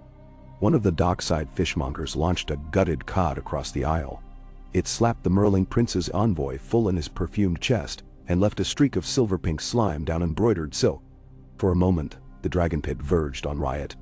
Sansa stood then, and the hall quieted by instinct. She said nothing of kings or taxes or city charters. Instead, she told a simple story of a winter in Winterfell, when the granary door froze shut and servants near froze with it. Yet the young lords and ladies, herself included, worked shoulder to shoulder to pry it open with picks and torches, because the harvest belonged to everyone, or it saved no one. Debt, she concluded in a voice that carried to every stone arch, is iron you carry in your pockets while drowning. Sometimes you cut the weight before you swim. And she sat again. The assembly voted to forgive half of all fire-ruined debts, the rest suspended until commerce proved solvent. Nobody threw a fish after that. Word of these miracles, commoners voting on coin, a queen speaking in nursery parables rather than royal decrees, traveled faster than ravens. In Old Town, Grand Maester Penhallow wrote cautious missives speculating whether such arrangements bordered on heresy of order. Yet he could not deny the grain prices falling in King's Landing and the breadline shrinking. In Sunspear, Ariane's Uncle Doran braided the intelligence into his slow smile and whispered to his sister that perhaps Westeros had at last produced a monarch who understood sand as well as snow. In White Harbor, Lady Lyanna Manderley raised a toast to the Wolf Queen, who shames even the late Lord Eddard for honest governance, though she was deep enough in sweet-spiced wine that the toast slurred into a half-sung ballad. Success bred envy, and envy carved wedges. The first wedge arrived as a parchment from Bravos, sealed with a purple ribbon, a politely worded concern from the Iron Bank that the crown's credit might wobble if long-standing debts, private or royal, were annulled by popular whim. Tyrion, pacing Sansa's solar like a nervous cat, translated the subtext aloud. They fear your assembly will grow bold enough to strike at sovereign loans next. The Iron Bank never forgets. Sansa dipped a quill, and with measured strokes, invited the Braavosi envoy to observe the next assembly personally. Let them watch, she said. Let them see that we do not burn ledgers for sport. Tyrion muttered about odious interest rates and suspicious silences, yet he prepared guest rooms lined with cedar anyway. While letters crossed seas, nearer trouble festered. Pockets of the Lion Sun Rebellion, cut off after Sir Quentin Lannett's defeat, scattered among storm-lashed coves where watchtowers stood empty. Some drifted north, blending with cargo crews. Others south, selling steel to Myrish corsairs. A handful slipped past the capital's walls, disguised as traveling peddlers. One night, a cask of Dornish red delivered to the Citadel Library erupted in green fire, killing 2 scribes and scorching shelves of scrolls dating to Maegor's reign. Wildfire again, packed in beeswax bladders, hidden under false cork. Jon, now captain of the city's watch, arrived with hounds that could smell the volatile scent. He ordered every incoming barrel from dock to kitchen, tapped on the pier. The wharf rats, a gang of barefoot boys who once picked pockets, now earned honest coin pounding bungs and sniffing for the telltale sour bite. They caught 3 more attempts before any spark found fuse. But treachery can be patient. On a still warm evening, as last crickets sang under cracked marble balustrades, a cloaked figure slipped through the shadowed passages of the Red Keep carrying a satchel heavy with bone-handled knives. His path wound past old storage closets where the dragon skulls once loomed, up a narrow turret stair unused since Tommen's reign. He thought himself unseen. The spider on the wall saw him first, a tiny living creature. But the name fit another. Varys' old whisper tunnel still whispered, now for new ears. The webs of information that Sansa and Arya spun from washerwomen, rat-catchers, and Black Cells turnkeys proved nearly as subtle as any spiders. When the would-be assassin reached the solar door, he found it cracked as if inviting. He eased inside, glint of torchlight catching the wet oiled steel of his blade. He took 2 steps before the rush of silk sounded behind him. Arya slid from the ceiling beam where she'd lain like a cat, dropping silent as breath. Her dirk rested against his spine. "Blink," she whispered, "and your heart stops." He froze, sweat springing. In moments the guards seized him. Under interrogation, he claimed to be the bastard son of a silversmith, wronged by dragons, but Tyrion's cross-examination pried out a purse, stamped with a distinct sigil. The cracked mast of a Myrish free company, known to hire itself for political killings. Payment in golden lions, Lannister minted. Sansa did not call for execution. Instead, she summoned the assembly into emergency session. There, before cobbler and codslimer alike, she presented the would-be killer, shackled but unharmed, and recounted his confession. Let the realm see that attempts upon a ruler's life strike not at a crown, but at every voice that crown has chosen to heed, she told them.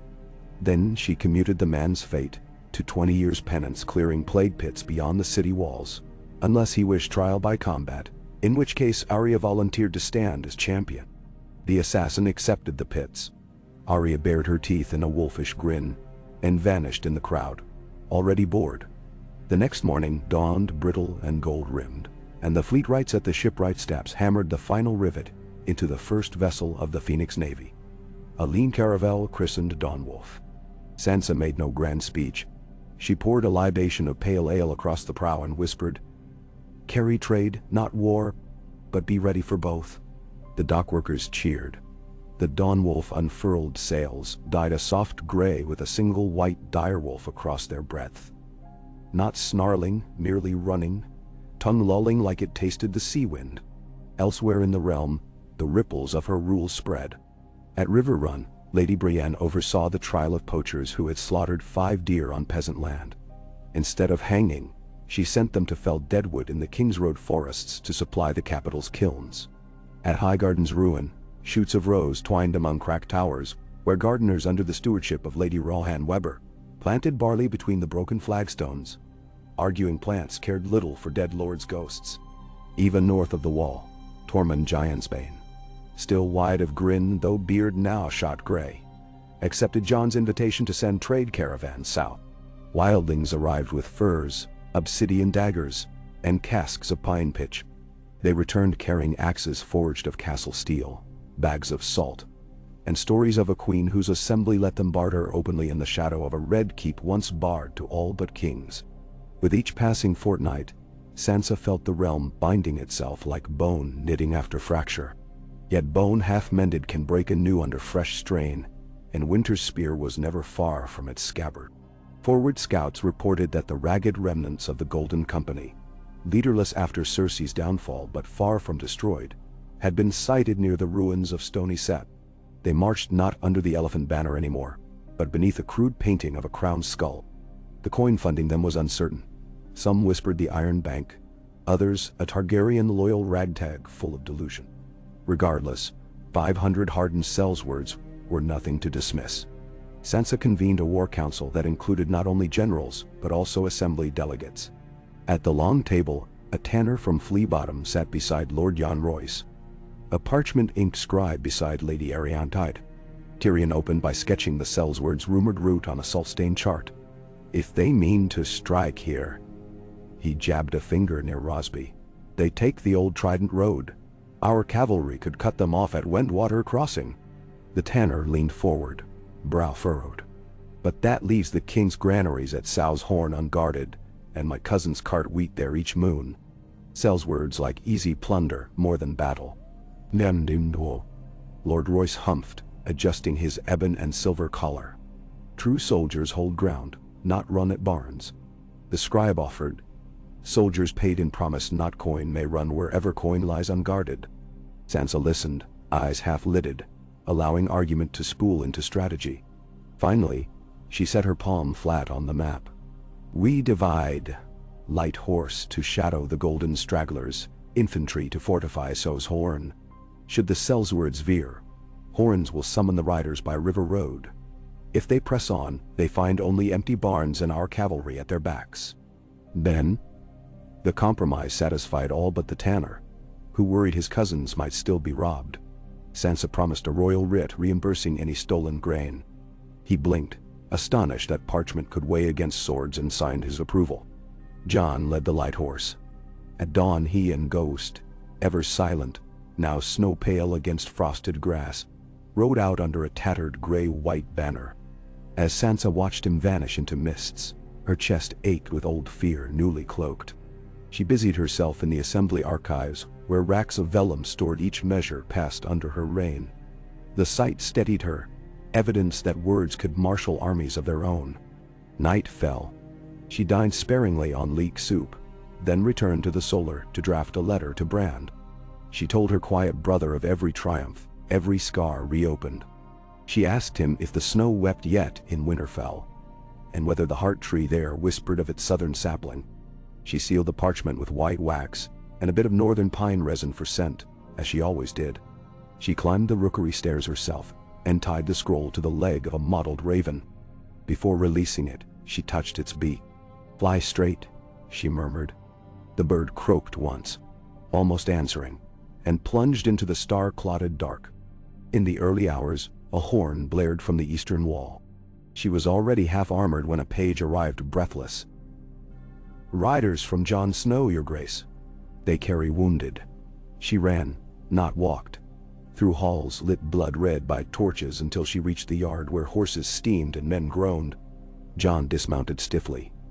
A rent split his leather sleeve, dried blood crusted to forearm. Ghost padded beside him, fur spattered green. "They tried to flank through the boneway," he reported, while she pressed a clean cloth to his cut. "Found the Dornish outpost instead. Lost 30 Sellswords to arrow volleys and fled. We pursued, cut them at the ford. Few escaped east." Sansa's fingers trembled, but voice remained steel. "Your wound?" "Grazed. I've had worse shaving." He tried a smile, winced. She kissed the wound anyway after it was stitched, tradition old as their childhood scrapes. Ghost nuzzled her palm, rumbling. The near victory felt full, but dawn's ravens brought darker tidings. A pox had erupted in the refugee quarter outside Roserod Gate. Children first, then mothers. Healers identified it as red blister fever, highly catching, last seen 20 years earlier. Panic threatened to undo seasons of careful peace in a single night. Memories of grayscale and bloody flux still haunted the city. People barred doors against neighbors, threw rocks at maesters' masks.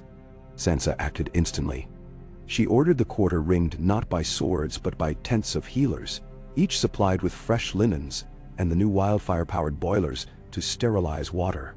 She conscripted the flea-bottom fishmongers to form soup lines at safe distance, and the cobblers to craft soft slippers for the sick whose feet bled. Some protested, risk too great. She met each pair of frightened eyes and told them, "Knelt in fear, we perish. Stand in courage, we heal." The phrase echoed. It became mantra. Even the Iron Bank envoy, scheduled to arrive that week, postponed criticism to note in his ledger the city's remarkable civic discipline. 3 tense weeks passed. The assembly suspended normal debate and turned itself into a volunteer command. Arya returned from a scouting mission to Gulltown and spent nights hauling chamber pots from poxwards without revealing her name. Samwell brewed barrel after barrel of willow bark tonic. At last, the maesters declared new cases ceased. Sansa walked with Tyrion through nearly silent streets, still smelling of boiled herbs. "You have fought battle after battle," he said softly, "yet your sword never leaves its scabbard." "I wield other blades," she answered, though her shoulders sagged. She felt each crisis like an iron plate added to her armor, useful but heavier. That evening, she allowed herself one indulgence. She climbed the east tower, where the stars shone unblurred by hearth smoke. There she found Jon already leaning on the parapet, studying constellations. He did not startle when she approached. He heard her footstep. She rested her elbows beside his.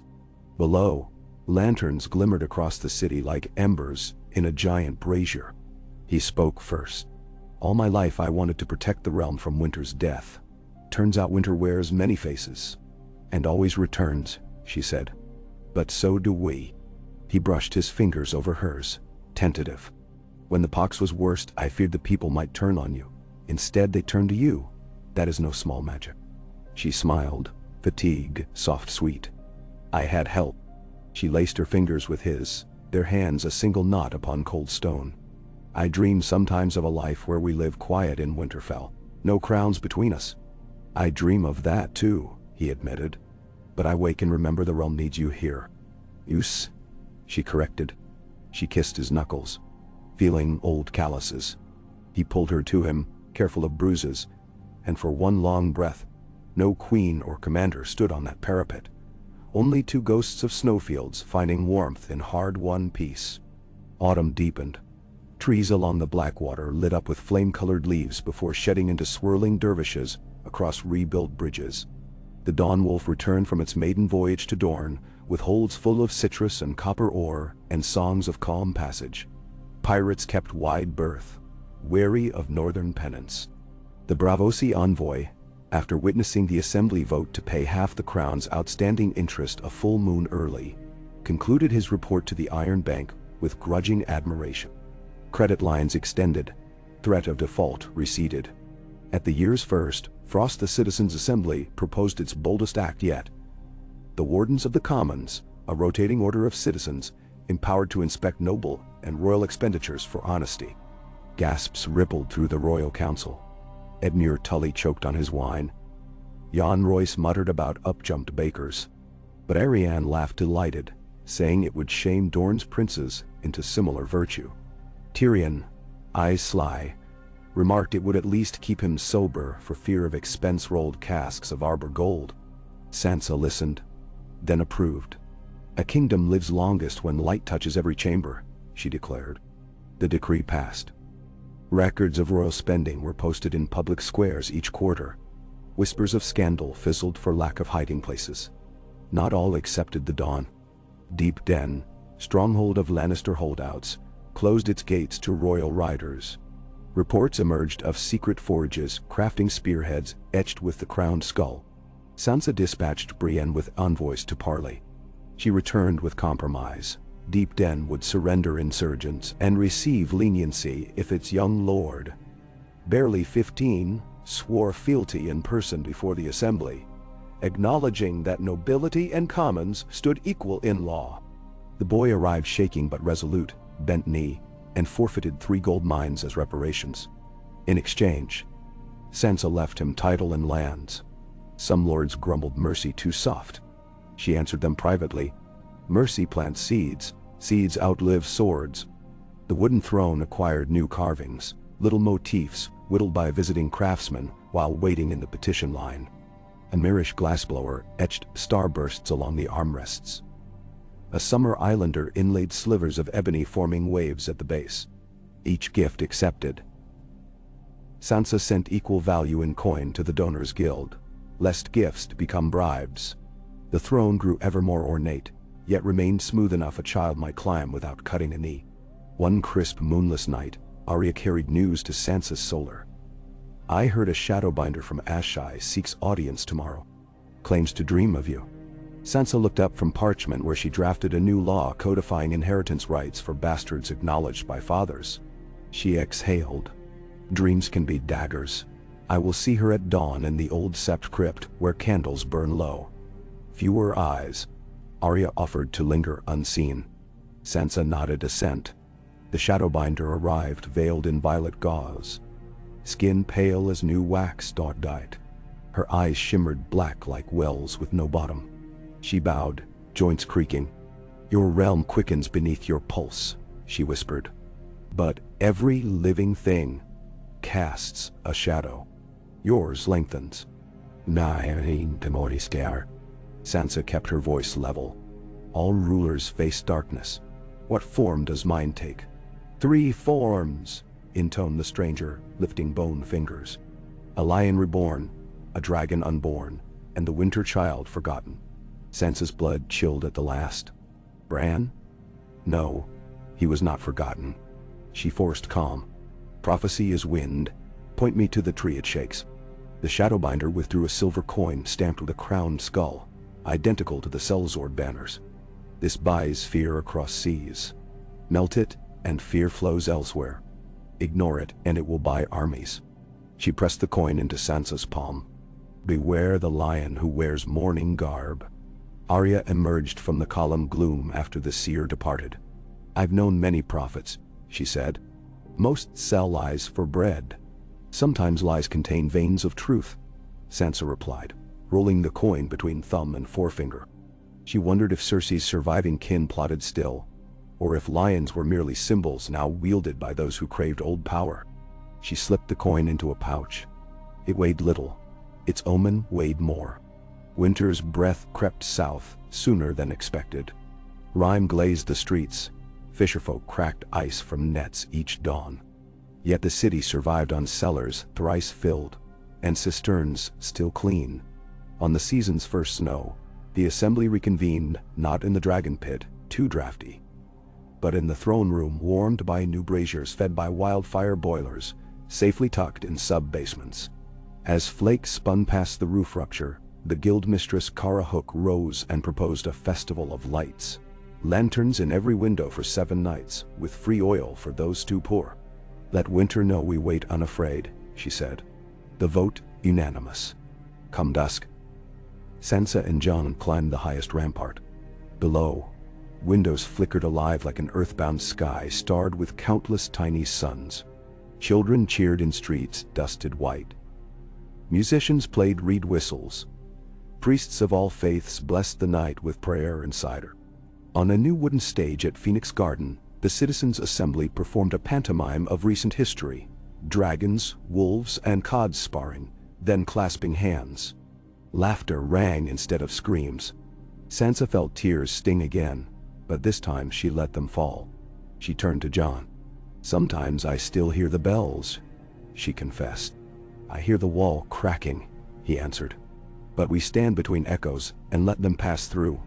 They held each other then, lantern glow, painting their breaths gold in the cold. Far off in the darkness outside the walls, unseen eyes watched. Those who envied the light or awaited invitation. Sansa silently invited them all, even foes, to witness that peace could kindle brighter than war. In the quiet hours after the 7th night, when lanterns guttered and snow deepened, Tyrion approached her solar with parchment, from Old Town, stamped with the Grand Maester's seal. Inside, a single line in ink. "The healers here record no pox in 2 moons. Credit to your citizens' methods. The Citadel requests treatise for archives." Sansa laughed. A weary, wonder-touched laugh. And penned her reply. A plain account of tents, clean water, communal labor, and fear-faced head-on. She titled it, "The Lantern Doctrine," and sent a copy to every major holdfast. Let rulers learn or ignore as they pleased.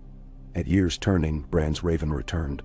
Its scroll bore only 4 words, yet they warmed her more than braziers. "The garden grows, sister." She went to the courtyard at once. The heart tree's trunk had thickened, new branches crowning skyward. Red leaves curled against midnight snow, rustling. She laid a palm upon the bark. The wood felt warm beneath winter's kiss, and she remembered the Shadowbinder's last warning. The winter child forgotten. Bran was not forgotten. But somewhere beyond east or north, perhaps another child of winter waited, forgotten by all, waiting to claim a fame no ruler sought. Prophecy or no, she would remain watchful. Sansa rarely sat upon her throne now. She walked fields where barley bent under hoarfrost, inspected shipyards where nails rang like bells, knelt by sickbeds where children took her fingers and dared to sleep. The throne remained always ready, a beacon rather than a seat. Wood grain glinting with carvings of wolf and rose, stag and spear, river and wave. Visitors often asked why she stood rather than recline in royal right. She answered each in turn. A throne is not a chair, it is a vow. And vows are best borne on feet that move. So the queen marched winter like a soldier. Assembly at her flank, noble houses in her shadow. Common voice in her ear. And the realm, bruised but breathing, marched with her. Toward springs yet unseen, summers yet unimagined, and harvests whose seed she had sown in fields of ash. If distant isles whispered of dragons unborn, if broken crowns glimmered in exile's dreams, if cold specters prowled nighted woods, still the Queen of Sighs lit lanterns and summoned laughter to answer sky-split screams of yesteryears. For she had learned on a journey from twisted iron to living wood that the fiercest fire a ruler could wield was neither dragon flame nor wildfire, but the quiet enduring blaze of hope tended without ceasing, shared without hoarding, bright enough to guide even enemies home. And so she kept that fire night after night, year after year, until the story wrote itself like a constellation across generations. How Sansa Stark refused to be tempered by terror, or gilded by ease. How she planted heart trees in the south and set common folk beside lords to shape law. How she loved a broken swordsman, scarred by dragons and healed by children's trust. How she fought. Under her reign roads sprawled like veins and carried grain, song, and rumor alike. Under her reign, the Iron Bank learned patience. The Golden Company learned surrender. And the wildlings learned trade. Under her reign, cycles broke and were not mended but replaced, gently with something braver. Roots and lanterns, voices and vows. And though shadows lingered, as shadows always must, the garden grew. The snow that fell at Candlemas was thin as moth wings, drifting around the Red Keep's towers in restless spirals that melted on every sill. Sansa watched flurries spin through the breach above the throne room and dissolve on torchlit stone, leaving no trace but a hush that pricked her skin. Even after a full year's peace, she had learned to take omens from the smallest weather. Somewhere beyond these walls, she felt certain, another storm was knitting itself together. A leather-shod step echoed up the aisle of the hall. Tyrion, bundled in a fox fur cloak, too large for his slight frame. "Your Grace," he said, voice pitched low enough that guards could not hear. "Our Braavosi guest grows impatient for an audience." The Iron Bank's envoy, Tycho Nestoris' lean nephew, had spent 6 days pacing chambers perfumed with cedar oil, watching the assembly through expressionless spectacles. Each day he requested a private audience. Each day Sansa postponed, claiming urgent local matters. She had wanted time to weigh his motives. Tonight, her scales felt ready. "Prepare the solar," she said, and Tyrion returned to usher their visitor through torch-shadowed corridors. When Sansa joined them, the Braavosi stood stiff as a tuning fork before the hearth, cheeks hollow, robes of river blue silk belted with silver. An escort of faceless scribes hovered behind him, stacking ledgers as though building a wall between crown and creditor. "Queen Sansa," the envoy said without bowing, "I come to speak of debt." "Debt is welcome when it turns fields green," she answered, "and unwelcome when it weighs more than its yield. Which are we discussing?" "Bo." He motioned to a ledger. "Your assembly's reforms/tariffs the Iron Bank relied on for interest payments. At this pace your installments will fail by midsummer." "Den," Sansa folded her hands. "We have wired you half a year's interest in advance, and extended trade privileges to your ships while other foreign vessels pay docking fees. Does Braavos thirst for more gifts?" "Caution, not gifts," he corrected tightly. "We must calculate risk. Popular assemblies grow fickle. Sovereigns, at least, die predictably." Tyrion's brow arched. "You prefer dead kings to living commons?" A curious admission from a Republican republic. The envoy ignored him. "We propose security equal to your remaining note. 5,000 ingots of gold held at the Iron Bank until final payment. And leave your vaults vulnerable to Lannister ransack routes?" Sansa shook her head. "Gold is cumbersome. I offer grain futures instead. 10% of every harvest shipped to Braavos for 7 years. The city's winter larders will praise you. Futures spoil. Not when dried and sailed in casks with Braavosi seal." She countered. "And we will extend your captain's exclusive contracts for our southern copper ore. That buys loyalty greater than coin. It buys markets." The envoy's knuckles whitened on his ledger. "I must confer." "Do," Sansa allowed. "The assembly votes on export routes at dawn. Delay, and someone else will claim the copper." He bowed slightly, too stiff for defeat, yet bent enough to mark concession. After he departed, Tyrion released a sigh long as a kettle whistle. "I almost pity him," he said. "He brought a ledger to a shepherd, and forgot that wolves know more than numbers. The bank cannot topple a queen embraced by her commons." Sansa replied, "They will bargain, but greater dangers bargain only in blood." "Men." She stared into the hearth, seeing shapes in the flames. A lion reborn, a dragon unborn, a winter child forgotten. Prophecy had become a ghost, stalking her dreams, never seen yet always near. She touched the pouch at her belt where the skull-stamped coin still rested. A chill slid along her spine. 2 days later she convened the small council. Jon arrived first, snow still trapped in his curls. Brienne entered, mail glinting, followed by Arianne Martell in amber velvet. Davos, Samwell and Kara Hook filed after. Arya was absent, roaming the stepstones in search of corsair rumors. Her empty chair felt like a blade missing from its scabbard. Sansa unrolled a map. Scouts report movement west of Deep Den. Bands unmarked but disciplined. 30 score strong. They avoid villages, march at night. Golden Company stragglers? Brienne asked. Better drilled, Davos said. Could be Ironborn cell sails on foot. Arianne tapped the parchment. Here lies Silverhall. Lannister cadet branches still hold mines there. Perhaps a clever cousin funds new mischief. Jon leaned forward. If they're mustering, we strike before they swell. I'll lead a vanguard. Ghost knows the hills. Too risky, Brienne argued. Unknown force. Winter roads. Tyrion raised a finger. Let me send ravens to Silverhall and Golden Tooth. Invite their lords to King's Landing under truce. If they refuse, we learn guilt by silence. While you craft letters, Jon said. Soldiers dig pits for us. Sansa listened to them volley strategy, weighing each angle. She thought of the Lion Reborn who wore mourning garb. Cousin with vengeance, perhaps. A bastard brandishing righteousness. Whoever marched would test her rule's spine. She closed her eyes, recalling Ned Stark's dictum, when you doubt, look to the people, for they bleed first. She opened her eyes. Jon leads 500 light horse to track the host. Nothing more. Brienne shadows with 100 archers. Engage only if innocent villages stand threatened. Davos, probe the ports for supply ships. If mines outfit this army, or must move by river. She paused.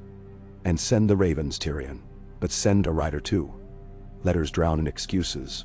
A rider reads eyes. Resolutions passed. The council dispersed. Jon lingered until chambers emptied. Travel with me, he murmured. I ride soon enough, she said. The assembly drafts a miner's charter. My voice steadies their fears. He brushed a snowflake from her brow. I fear you stretch thinner than the parchment you sign. Thrones are built of thin things woven thicker, she replied. I'll rest when the weave is tight. He gave her one of his rare crooked smiles. Then at least let me carry some threads. He pressed a sealed packet into her palm. Deeds transferring half his personal lands in the north to Crown stewardship. Revenue earmarked for winter relief. So the queen can weave with northern wool, he explained.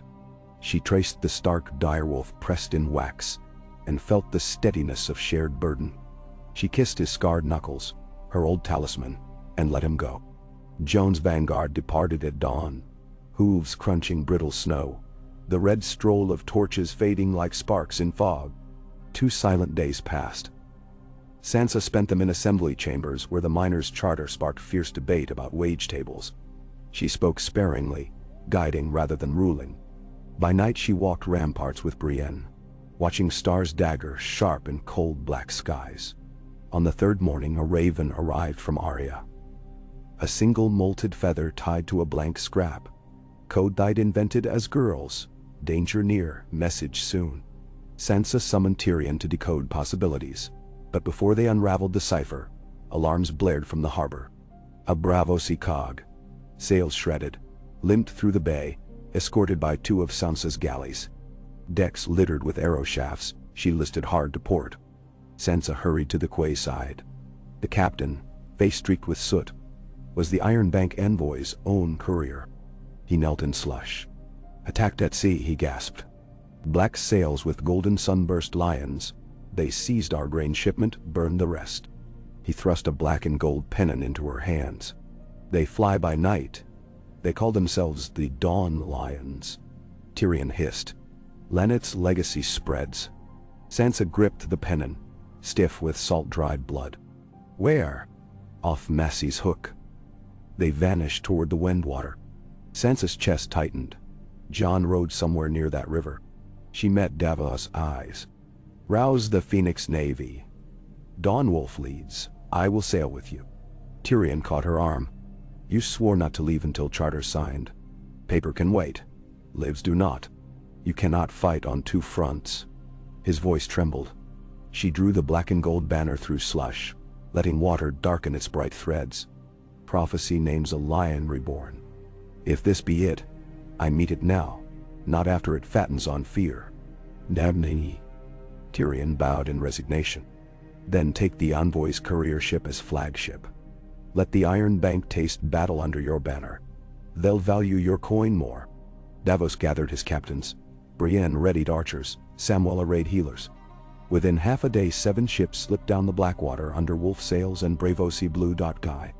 Sansa stood on the courier's quarterdeck, the Iron Bank emblem now overpainted with the running direwolf beside a phoenix in red lacquer. Night iced the rigging. She paced the deck, recalling her first sailing years ago toward King's Landing. A fearful girl smelling tar and brine. Now the smell stirred focus, not dread. She clutched the skull coin in her pocket. Each wave slap whispered, "Lion, lion, lion." Dawn unrolled and bruised peach past the hook. A cry rang from the mast. "Look out! Sails to starboard." Black triangles on the horizon. Sunburst lions daubed crude, but bright. Sansa ordered signal drums. The fleet fanned, Dawnwolf to windward. Brienne's longship unbent to leeward. Ballistae loaded, archers readied. The enemy closed, 8 ships strong, smaller but swift. From their flagship's prow flew a banner half black, half crimson, seam stitched with fresh thread. At the rail stood a woman in black mail. Hair the color of old straw, a silver mask hid her face, save for cruel eyes. She lifted a horn and blew. Dawn lions unfurled square manes carrying odd weight. The sails ballooned, then burst into flame. Wildfires sown through canvas. Burning cloth snapped free, wheeling on wind toward Sansa's fleet like monstrous wings. Sansa shouted, "Buckets! Cut winds!" Davos sailors hauled water, dousing decks as fiery shrouds thumped across gunwales. "One ignite," set Dawnwolf's foresail ablaze. Crews slashed rigging, letting the sail plunge into sea where it hissed and flared green. Brienne's unbent darted between flaming sheets, arrows launching to pierce enemy hulls. The masked woman's ship veered starboard. Grappling hooks flung, biting Dawnwolf's rail. Enemy boarders in gilded mail clattered across planks. Sansa drew the short sword Jon had gifted, a blade of castle-forged steel etched with twin deerwolves, and met the first attacker head-on. His axe rang off her parry. She stepped inside, pommel struck his visor, kicked him overboard. Another lunged. She spun beneath his spear, severed the haft, and Brienne's arrow thudded into his breast from the crow's nest. Among smoke and screech, the masked leader crossed the spar onto Dawnwolf's deck. She carried twin scimitars, edges gleaming green. "Lioness of Dawn," shouted her men. Sansa faced her. "Remove the mask, coward." The woman laughed, voice husky with accent. "Myrish, perhaps. A mask honors the dead we avenge. Yours will join." They circled. Flames licked rigging. Sansa noted the woman's stance, balanced, quick wrists. She steadied her breath, letting heartbeat sink with the ship's roll. The woman feinted left, slash right. Sansa parried upward, sparks sprang. They traded blows, steel on steel, footing shifting on tarred boards, slick with seawater. A sudden lurch. The courier ship heaved as unbent rammed the enemy flagship amidships. The jolt sent both duelists off balance. Sansa recovered first, slicing across the masked woman's thigh. Blood welled black in green smoke. Snarling, the woman retreated, ripped her mask free to breathe. Freckled cheeks, eyes cold amber. Not Lannister physiognomy. She spat a phrase in Myrish, then thrust scimitar in a two-handed arc. Guidle. Sansa ducked, caught the second blade between crossguard and fuller, twisted. The scimitar clanged loose, skittering across deck. Sansa drove her hilt into the woman's collarbone, staggering her to knees. The duel froze. Ships locked, men grappling, flames crackling overhead. "Who employs you?" Sansa demanded. The woman coughed crimson. "Gold employs itself," she rasped. A lion's corpse leaves cubs. She produced a small vial, smashed it. Green fire flared. Sansa leapt back as the woman toppled over rail into burning sea, wildfire wreathing her like a crown. She sank without scream. Cries rose across enemy decks. Leader fallen, morale splintering. Davos bellowed, "Yield or burn." Some leapt into waves. Others knelt. The Phoenix Navy extinguished final flames, severed grapples, and stood victorious. Sansa scanned debris. Wildfire slick fluoresced atop water. No sign of Jones' contingent, no sign of silver-rack ships. Relief fluttered. Prisoners were herded. One confessed they sailed from Stony Sept, funded by wagon trains of deep-mine gold. The paymaster wore red velvet lined with lion fur. He named himself Sir Joffrin Lannister, Cersei's grand cousin twice removed, who promised to wed the masked captain and crown her Queen of the Dawn once Sansa fell. Sir Joffrin had remained on land, waiting. Where? Sansa pressed. An old sept ruin near Wendwater. Her heart hammered. Jones' patrol. She ordered sails trimmed for the river mouth. Brienne's archers alternated rowing and arrow fletching. Devas sailors patched wounded planks. Night fell by the time they anchored at the estuary. Lanterns signaled from reed-choked banks. Jones' code. Sansa went ashore with a dozen guards. She found Jon by a campfire, cloak torn, ghost at heel. Around him sprawled trussed prisoners under Stark banners. "We caught Joffrin at dusk," Jon said, wiping sword clean. He tried to flee dressed as a septon. Arya tripped him. She arrived an hour before. Arya stepped from shadows, face smudged, grin wolf-wide. "Someone had to make sure you didn't take all the fun." Relief flooded Sansa so fierce her knees weakened. She clasped Jones' hand, then Arya's. "The lion reborn is caged," she said. "But the prophecy speaks of 3 shapes. One down." Arya shrugged. "Dragon unborn, winter child forgotten." Sounds like a riddle for a maester. Jon glanced at the waxing moon. Dragons no longer roam, but eggs. Rumors persist of eggs smuggled after Queen Daenerys fell. Sansa recalled the wildfire-sown sails, the Myrish captain's words about unborn flame. Unease coiled. They marched prisoners back to the fleet, sailed triumphant. In King's Landing the assembly rang bells, joyful this time. The Iron Bank envoy met Sansa at the quay, bow deep. "I accept your grain futures," he breathed. "And on behalf of Bravos, I pledge 2 war galleys to patrol your coast." Sansa inclined her head. "May Coin and Commons watch each other in peace." Winter deepened. Frost lattices on window panes, smoke columns leaning over rooftops. The Citizens' Assembly ratified the miners' charter, fixing wages and safety codes, and celebrated with spiced cider poured in the square. Lantern doctrine camps north of city walls cared for lingering pox survivors. Samwell's treatise spread to Old Town, where novices copied it with zeal. In the Godswood courtyard the heart tree's crimson leaves fluttered against snow like wounded birds. Bran's next raven came bearing a single weirwood seed, dark red veins pulsing faintly. Its note read, "Plant where ice meets flame." Puzzled, Sansa stored the seed in damp loam, awaiting insight. Insight came by dream. She found herself crossing a frozen lake toward Dragonstone, obsidian cliffs steaming under snow. In a cavern lined with black glass, an egg throbbed, dull bronze flecks under ice. A white wolf howled behind her. A fire shadow rose ahead. She awoke, sweating, Bran's seed warm on her bedside table. She summoned Tyrion and Davos. "Dispatch scouts to Dragonstone. Quietly. Seek tunnels of obsidian and signs of smuggling." Brienne volunteered to lead. Arya elected herself unseen escort. They departed by swift cutter while ice still crusted harbor ropes. During their absence, life thrummed. A wildling merchant caravan camped outside Roserad Gate, trading polar bear pelts for barley flour. The assembly debated building a canal from Blackwater Rush to Storm's End. Jon drilled City Watch, teaching formation against aerial threat, though no dragon shadow had crossed in years. Sansa invited children from every district to plant blue winter roses in the Phoenix Garden. Blue for hope enduring cold. Laughing, they smeared mud on each other and on her boots. She did not mind. At dusk, she met with the captured Sir Joffrin in the black cells. Candlelight painted his hollow face jaundiced. He boasted of loyalists in every western valley. Dragon eggs hidden for some glorious return. "You cannot kill a legend," he hissed. "Legends become textbooks when their authors die," she replied. She spared his life again, sentencing him to 10 years quarry labor. "Some counselors protested leniency," she answered. "Martyrs breed faster than miners."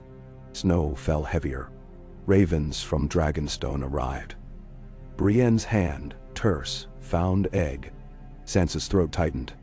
She ordered its immediate transport in a lead-lined chest packed with ice, escorted by unsullied veterans who had settled near the capital to train recruits. But another raven intercepted them mid-journey. Faceless thieves in masks of painted bone ambushed the escort south of Craftclaw Point. All killed, save 2. The eggs stolen. Footprints vanished into the pines, accompanied by tiny claw marks. Not wolf, not dog. Something scaled. Arya returned livid. They moved like shadows. Smelled of cold iron.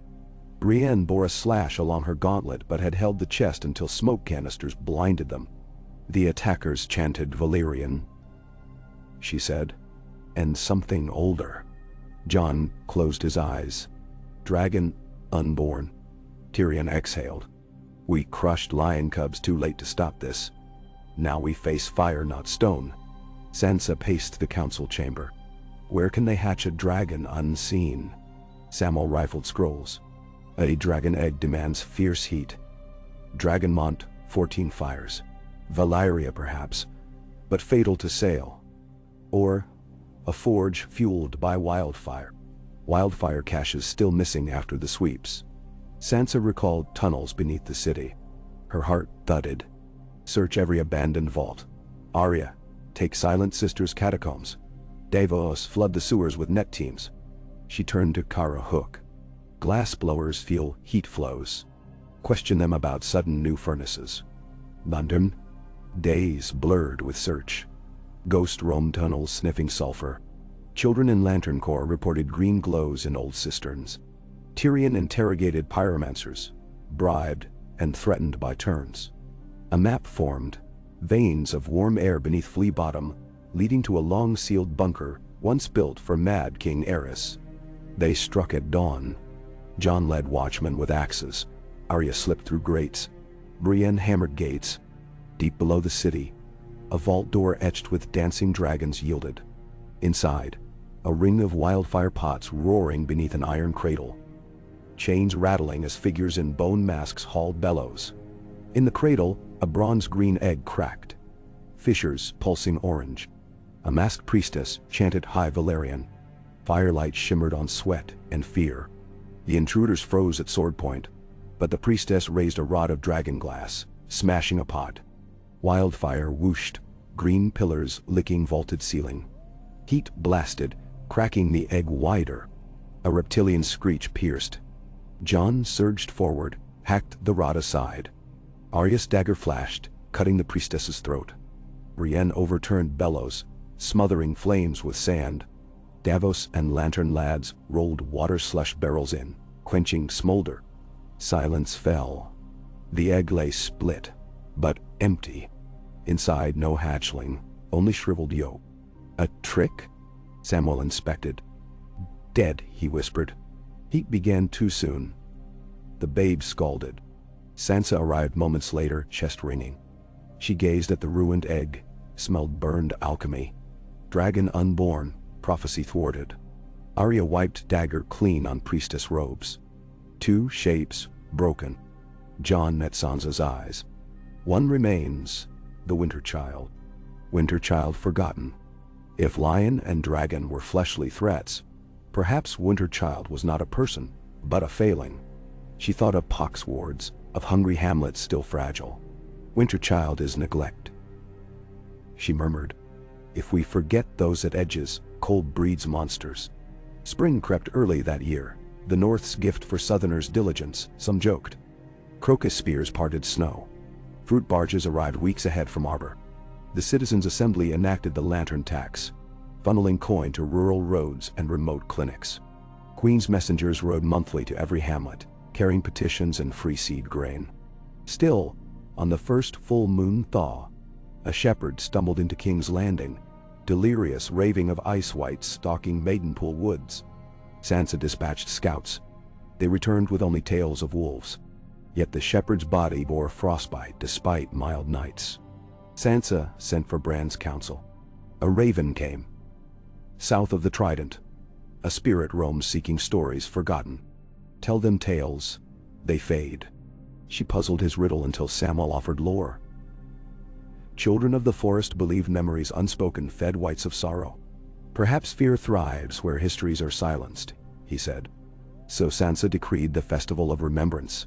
Campfires on every hill where elders told children stories of Night King wars, of Targaryen dragons, of the Red Wedding, of bells and wildfire.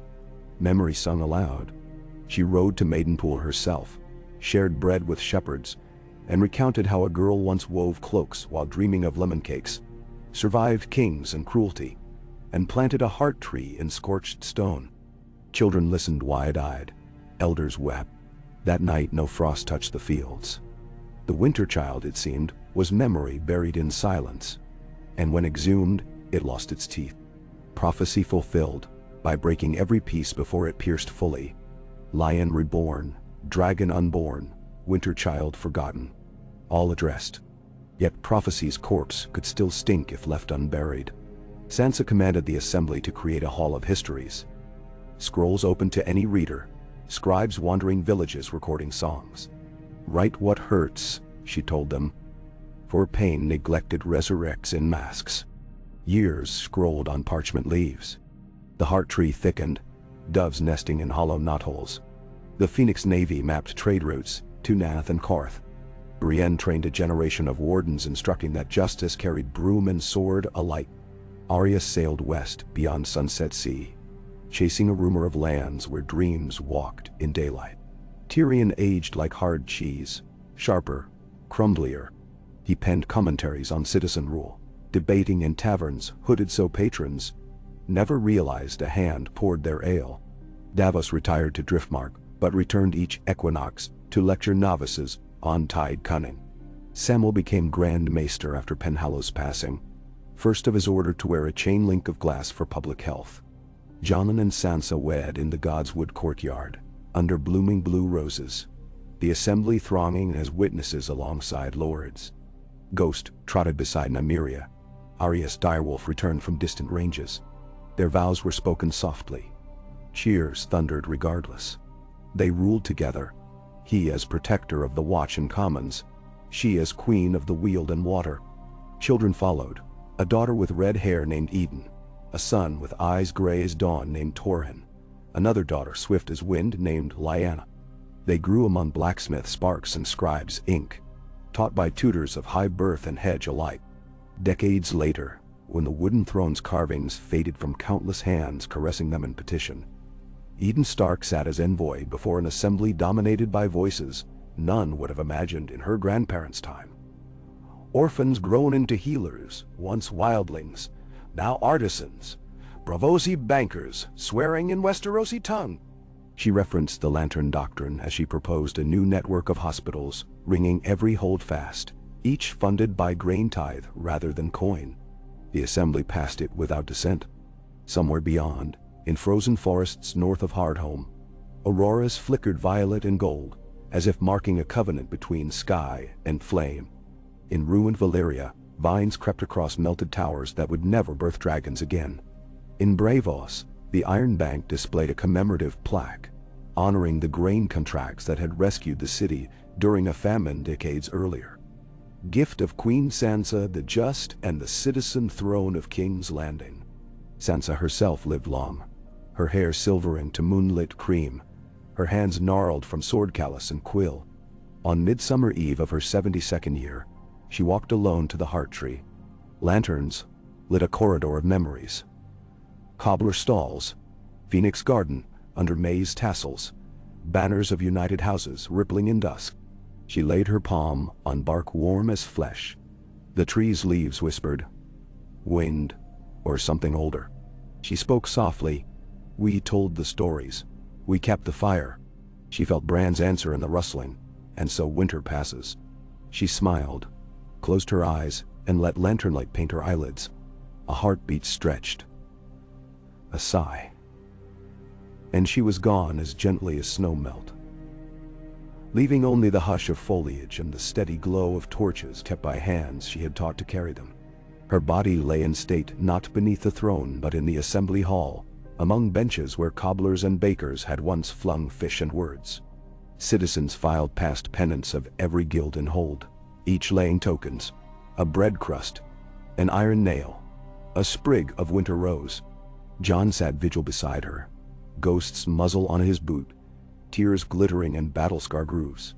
Eden read aloud her mother's last decree, that her burial mound be sown with seeds from every province and trodden by any who wished, so flowers of myriad color would rise where one life ended.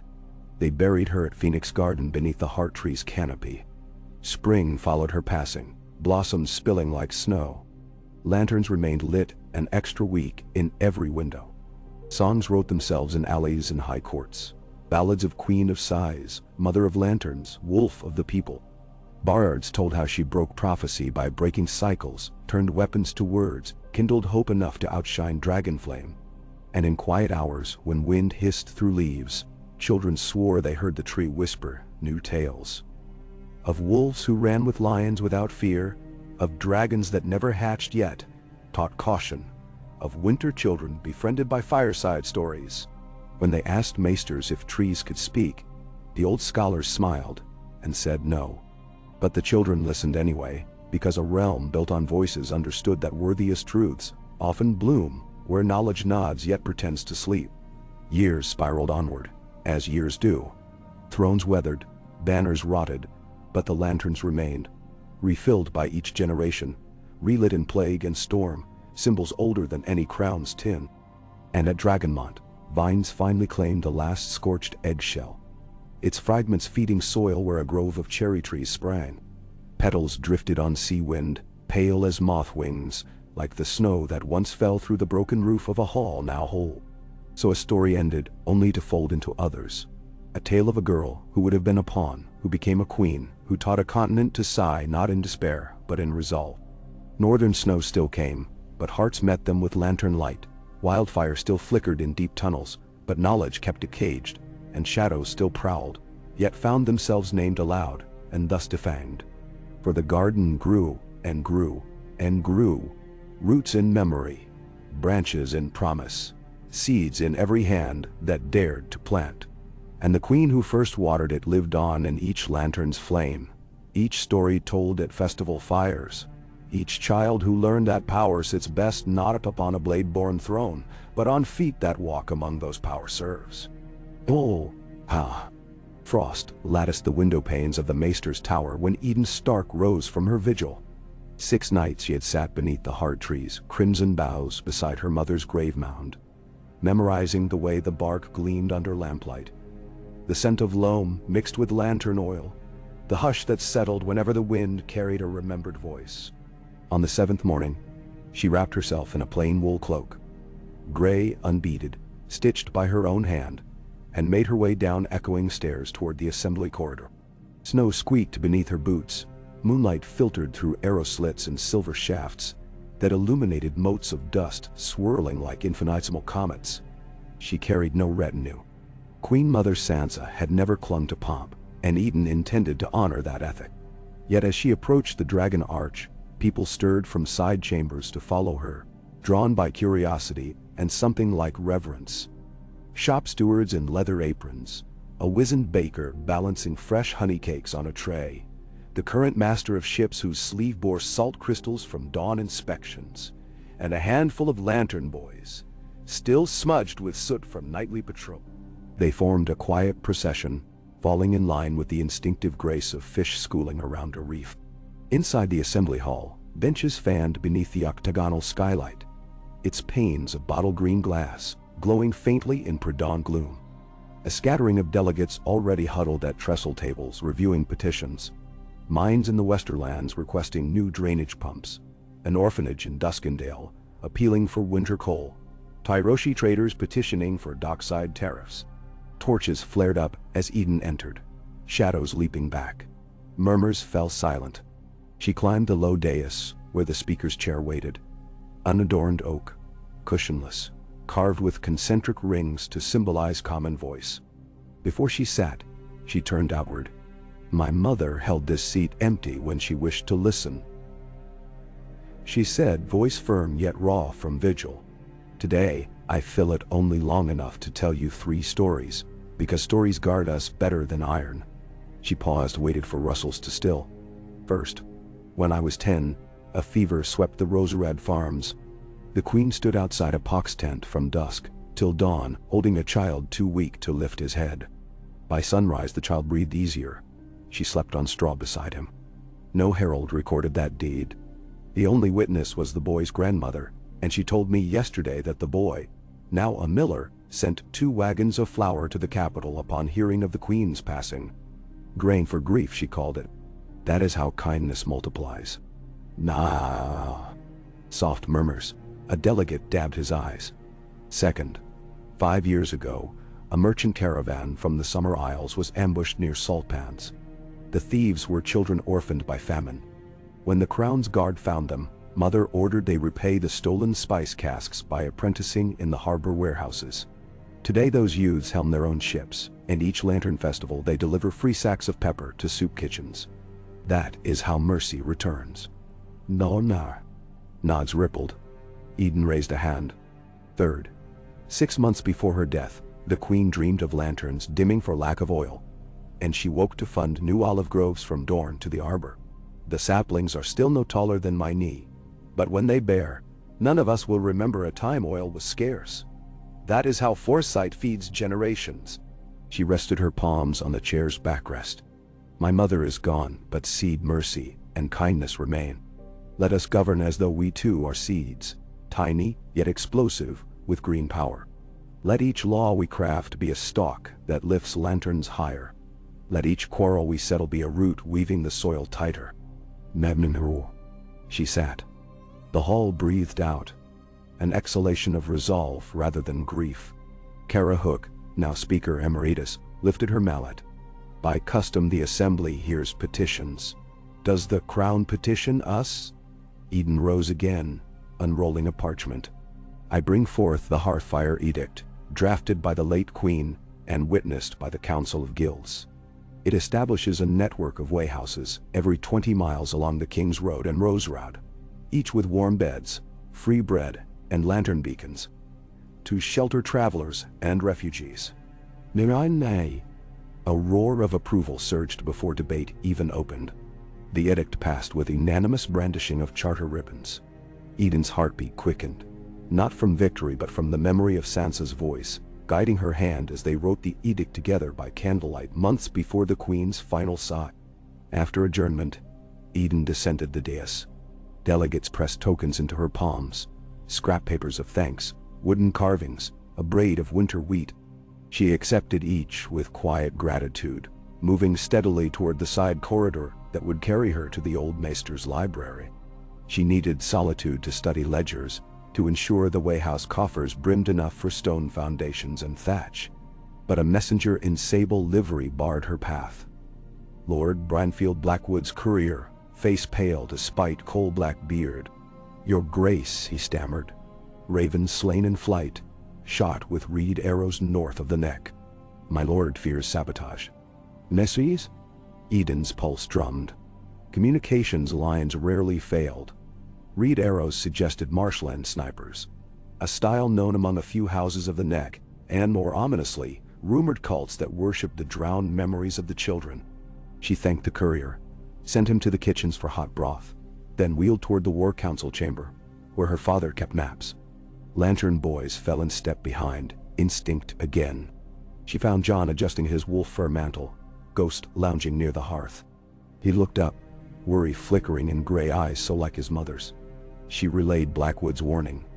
John exhaled through his nose, a habit when assessing threats. Arrow sabotage on ravens means someone fears what messages carry south, he said, or seeks to isolate the north. Eden unrolled fresh parchment. Who benefits from breaking our roads of words? John pointed toward the map's marsh paint zone, the lizard lion swamps. Cranon guard their secrets, but they seldom attack ravens. However, there are new whispers. Southbound traders speak of mists that linger at noon, shapes glimpsed among bulrush at twilight. Eden recalled children's stories. The Nigh ghost warriors said to ride will-o-wisps, servants of a forgotten god of marsh and memory. Superstition, surely. But her mother had taught her to treat legends as knots trailing real strings. We ride north, Eden decided. A small company, no banners. We'll meet with Lord Howland Reed's kin and trace the arrow's fletchings. Jon's mouth tightened. It echoes your mother's journeys. Queen among small folk, swift to danger. She taught me lightning strikes high towers last. It seeks trees and open fields first. I will meet lightning where it falls. Ghost whined softly, nuzzling Eden's wrist. She stroked his muzzle. You stay, old friend. The city still needs ghosts of memory. Jon clasped her shoulder. Take Nymeria, he said, referring to Arias Direwolf, now matriarch of a free-roaming pack that often shadowed northern roads. Eden nodded. 4 days later, she rode out at dawn with a retinue of 10. 2 lantern captains skilled in stealth, a maesterling versed in swamp medicines, 3 archers who could loose from horseback, and 4 Crannog guides sworn in flint-clad loyalty. They forded the neck under heavy mist. Reed grass sighed around them. Frogs croaked. Distant drums of marsh gulls echoed like hollow hearts. The air smelled of peat, moss, and something metallic. Blood or rust or both. On the second night, camped atop an island hummock, the guides discovered arrow shafts half buried under sedge. Reed, fletched with duckdown. Tips smeared in sap that glowed faintly green under moonlight. Wildfire residue. Eden felt dread coil. Wildfire alphabet belonged to Eris's echo, yet who in these bogs mastered it? A splash beyond firelight, Nymeria stiffened, hackles bristling. Arrows hissed, thunk into tree trunk. 1 lantern captain cried out, feathered through the arm. Archers loosed reply, but shadows melted into reeds. A whisper carried over water. Not language, but a child's lullaby, off-key. Marsh lights bobbed, retreated. Dawn unveiled no bodies, only web-footed tracks veering into fen. Eden bound the captain's wound, blood tainted with green burn. The maesterling applied marshmallow poultice. They pressed deeper, following arrow clues. Mid-morning, they reached a clearing where stone ruins jutted. Foundations of a watchtower long collapsed. In its sunken cellar burned braziers of low-green flame, ventilated through holes punched in stone. A half-intact raven coat loomed. Feathers littered water, some still trailing wire pierce marks. Eden examined the braziers. Wildfire smoldered under damp clay lids, releasing pale vapor. The sabotage site. But who tended fire? A child's footprint, bare small, lulled toward a knot of mangrove roots. Eden and Nymeria crawled through, entering a grotto where a girl of about 8 crouched, clutching a flint striker. Her eyes shimmered milky white. Tears left clean streams on mud-caked cheeks. I was cold, she whispered before Eden spoke. The singing thing said the green fire would warm us. Who are you's? Eden asked softly. The girl pointed behind. 3 younger children curled by a dying embers, skin bluish with chill. Eden coaxed them forward with oat cakes. The archers lowered bows. Back outside, the children revealed they hailed from village Crofin, swept by marsh plague that killed elders. Weeks ago, they'd met masked singers who promised heat and mead if they fetched arrows and watched for black birds. The singers left every twilight, chanting to waters. Jon had once told Eden of Bloodrevan's echoes, sorcerers attending green pools. Could splinters of that cult linger, nursing grievance against a world of lanterns that chased away their twilight? Eden packed the wildfire into lead pots, doused flames, posted lantern captain scouts. She and the guides ferried the children south, leaving watchers to trace singers. The rescued orphans sat in the saddle before adult riders, eyes dazzled by simple kindness. Eden promised them blankets and broth at the Wayhouses her mother envisioned. At Goodcastle Wayhouse, the first completed along the King's Road, they arrived under starlight. Hearths roared inside timber walls. Matrons bathed children, fed them carrot stew. Eden wrote quick dispatch to John. Wildfire cult manipulates orphan children. Arrow sabotage neutralized. Investigating further. Within days a raven returned. Marsh scouts spot bone-masked figures near Greywater ruins. Reinforcements en route. Doda. Trust lanterns. Reassured, Eden led the orphans to the capital, where the assembly voted to sponsor Crofen's rebuild. Yet she could not shake the memory of off-key lullaby. That night, reading her mother's journal, she found an entry unfinished. There will always be those who worship grief. We must answer not with scorn but with better hymns. Teach every child a song of dawn. Darkness then becomes curious and wanders toward the light. Eden closed the journal. Her path felt clear, not merely extinguish cult fires, but drown their allure in warmth. She drafted the dawn choir decree. Music tutors dispatched to every hamlet, instruments carved from surplus cedar, traveling bards paid by crown to gather and teach local ballads. The assembly debated cost. She argued costlier still was a silence filled by sinister songs. The decree passed by narrow margin. She smiled, hearing echoes of fish and cobbler debates of her mother's era. Months curved to years. Dawn choirs took root. Children sang lantern hymns under moon. Wildfire cult shrank to whispers. The Wayhouses multiplied. Raven lines fortified with mesh to deter arrow strike. Eden's siblings joined causes. Torhen trained engineers to dredge river silt for fertile farmland. Lyanna rode with ranger caravans, mapping forgotten wells in Dorne's dunes. Each carved new veins into the realm's growing skeleton. Yet, beyond seas, other realms noted Westeros' renaissance with mixed admiration and envy. The free city of Myr, bruised by tariffs that funneled trade toward Westerosi copper, signed secret pacts with pirates once hunted by the Phoenix Navy. Reports reached the small council of Myrish alchemists, perfecting crimson burn powder, a blend of naphtha and minted cochineal that burned hotter than wildfire, but lacked its volatility. They called it dragon's blood. Davos, old yet still salt-clever, warned, Myr rarely fights alone. Tyrosh loves her dyes, Lys loves her secrets. If they smell profit, they'll kindle war. Jon agreed. Eden convened emergency assembly. Debate raged. Raise tariffs? Build bigger fleet? Some cried peace at any price. Others echoed ancient iron price bravado. Eden asked her council to recall Queen Sansa's prime tenet, weigh each quarrel by how it burdens small folk. War starves peasants faster than tariffs, yet appeasement bankrupts them long term.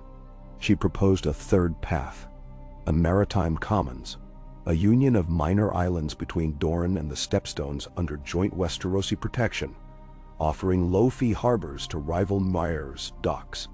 Profits would feed islanders and fund patrols. Guilds balked. Risk high. Eden countered with lantern math. Initial expenditure 40,000 stags. Projected merchant influx thrice that within 2 years. Tyrion, now half-blind but sharp of tongue, ran numbers, pronounced her estimates conservative. The assembly gambled hope. Construction began. Islanders joined, lured by fair laws and seed grants. Myr's pirate clients raided the first stone quarry barge, but Phoenix Navy escorts drove them off, capturing 2 ships of dragon's blood kegs. Alchemists at King's Landing studied the crimson powder, discovered lemon water, neutralized it. Soap makers across realm began producing lye bars scented with citrus. Lantern bars, folk called them, sold for a copper each, enough for every deckhand to wash sails and armor, rendering dragon's blood attacks less fearsome. Myr's Admiral Harumft demanded the Iron Bank freeze Westerosi credit, but the bank, remembering Sansa's grain famine rescue, feigned neutrality. Tyrosh offered mercenaries. Lys offered covert sabotage. Yet Western Wayhouses and choir caravans had seeded loyalty in Stepstone's villages. Spies betrayed sabotage plots before they sprouted. War simmered, but never boiled. Eden wrote to Myers triarchs, offering scholarship seats at the Hall of Histories for Myrish students. Some accepted. Exchange of scrolls followed. Trade lenses widened. Thus lanterns dimmed the fuse of conflict. Eden visited her mother's grave that winter, kneeling amid snow-ringed roses. "The roar quiets," she whispered. "Not by drowning, but by absorbing." She pressed her palm to bark, felt a pulse, sap rising even in cold. The bark whispered wordless reassurance. She imagined Sansa smiling. Not victory, but equilibrium, each generation tilting the wheel a fraction further from blades toward blossoms. Years layered like shale. Lanterns replaced torches, fueled by olive groves now tall. Phoenix Navy maps stretched to new continents. Banners of wolf, phoenix and lantern fluttered from figureheads. In distant Essos, the free cities gradually outlawed slave coin after Hall of History's exhibitions drew too many commoners questioning chains. Westeros sent advisors, not soldiers, to share lantern doctrine. Some cities listened, some laughed. Eden cautioned emissaries, "Teach, never impose." She aged more quickly than she expected. Governance demanded marrow. But whenever fatigue tugged, she reread Sansa's journal. One night she discovered a loose page she'd missed, a list of unanswered what-ifs, scrawled when the queen had been barely 20. What if moons carried lanterns for the dead? What if thrones rolled instead of rooted? What if winter were a teacher, rather than a punishment? What if we measured power not by noise but by how softly it could speak and still be heard? Eden traced the lines, tears pricking. Soft power. Lanterns. Rolling thrones. An image of mobility, responsiveness rather than rigidity. She dreamed that night of caravans bearing miniature thrones on wheels to outposts, where local councils could seat them for seasonal audiences. She awoke with a plan: traveling courts, assemblies held twice yearly in remote provinces, with the crown and full citizens' assembly quorum journeying like an uprooted heart tree to wherever roads ended. The proposal astonished. Some feared expense. She argued that traveling circus troupes already proved mobility's value. Why should governance move less than acrobats? The measure passed after heated spring debate. The first traveling court trekked to Last Hearth, Umber lands still scarred by long ago undead siege. Tents spread across snowfields. One for grievances, one for trade contracts, one for song competitions. Eden sat beside wheel throne beneath canvas roof as coal miners and goatherds voiced needs in dialect, thick as Runmead. She learned of frostbite fever treatable by simple herb, abundant further south. She decreed supply caravans. In return, miners pledged snow crystal art, lantern prisms to decorate southern festivals. Mutual warmth blossomed. Traveling courts continued. Arbor Vineyards, Bear Island, Tarth, Lannisport. Each trip seeded alliances, resolved hidden hurts. Myrish envoys attended sessions, astonished by peasants chastising lords without bloodshed. They carried tales east. Myers triarchs eventually copied the model, albeit with more silk. Eden's hair silvered. Torrent's sons matured. Lyanna's daughters joined dawn choirs. One chill eve, as Eden revised shipping codes, a courier from Skagos burst in. "Strange lights beneath the glacier." Colors never seen. Eden sent scholars. They returned with crystals that glowed when exposed to heartbeat vibrations. Ice-borne lanterns. Mineralogists harnessed them, creating lamps that pulsed in tune with footfalls. Safety beacons along cliff paths. Lantern doctrine evolved anew. Yet one prophecy thread remained unearthed. The Winter Child's deeper truth.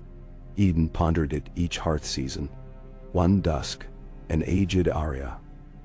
Weathered, tattooed with maps of uncharted western seas. Returned bringing tales of a land where ice sang like glass, and children danced with wolves larger than wagons. "There," she said, "people forgot no story. They tattooed every birth and death upon whaleskin scrolls. They live memory," Arya said. "No Winter Child is forgotten." Eden understood then. The prophecy was not warning of one neglected soul, but of the world's memory itself. The galaxy of voices must forever be recorded, lest wounds resurrect. The Hall of Histories, though vast, captured only written word. What of gesture, of rhythm, of scent? Inspired, Eden commissioned the Tapestry of Breath, a living archive where visitors contributed swatches of cloth scented, textured, hued according to personal story, woven by loom masters into a mosaic that changed each season. Smell of brine, feel of goat hair, bark dye of acorn, all layered into tactile memory. The tapestry soon spanned hall walls. Blind poets walked along, fingering raised weaves, reciting stories newly encoded. Children pressed palms, feeling heritage as texture rather than abstraction. Memory no longer slumbered, it prowled. One final lantern festival approached. Eden, frail yet lucid, requested a meeting of the assembly under the heart tree. Snow drifted through open roof gap, settled on her shoulders like ancestral hands. She addressed them. We speak often of legacy as stone and charter. But legacy breathes in the spaces between ourselves. The pause where we choose to listen before replying. My mother taught lanterns. I have tried to teach listening. If you remember only one thing when I join her beneath these roots, remember to pause. For pause is the soil where empathy sprouts. She surveyed faces. Sailors, scribes, vintners, children clutching scented tapestry scraps. She smiled, stepped down, leaving the chair empty as Sansa once had. Outside, dusk ignited lanterns across every window. Oil of olives grown from groves, Sansa dreamt. A hush fell, a collective pause. Winds sighed through leaves. Someone began a lullaby once sung off-key by marsh cultists. Choir voices joined, correcting dissonance into shimmering harmony. The song floated over walls across Blackwater, into hills where new way houses flickered. Eden returned to her chambers faint, but content. That night she dreamt of her mother walking a lane of lanterns toward a sea of dawn, turning to beckon. She followed. Come morn. She lay still, journal clutched to chest. John wept silent. Ghost howled once, then laid head at her feet. The assembly draped her in tapestry segments contributed by shepherds, sailors, orphans. They buried her beside Sansa. Roots curled around two queens whose lanterns still burned in minds of many. Rain fell, feeding flowers over their mound. Petals of every color, scent of every memory. The heart tree's trunk thickened, fissures glowing faint like ember veins at night. Children playing nearby claimed they heard two voices in the rustling now.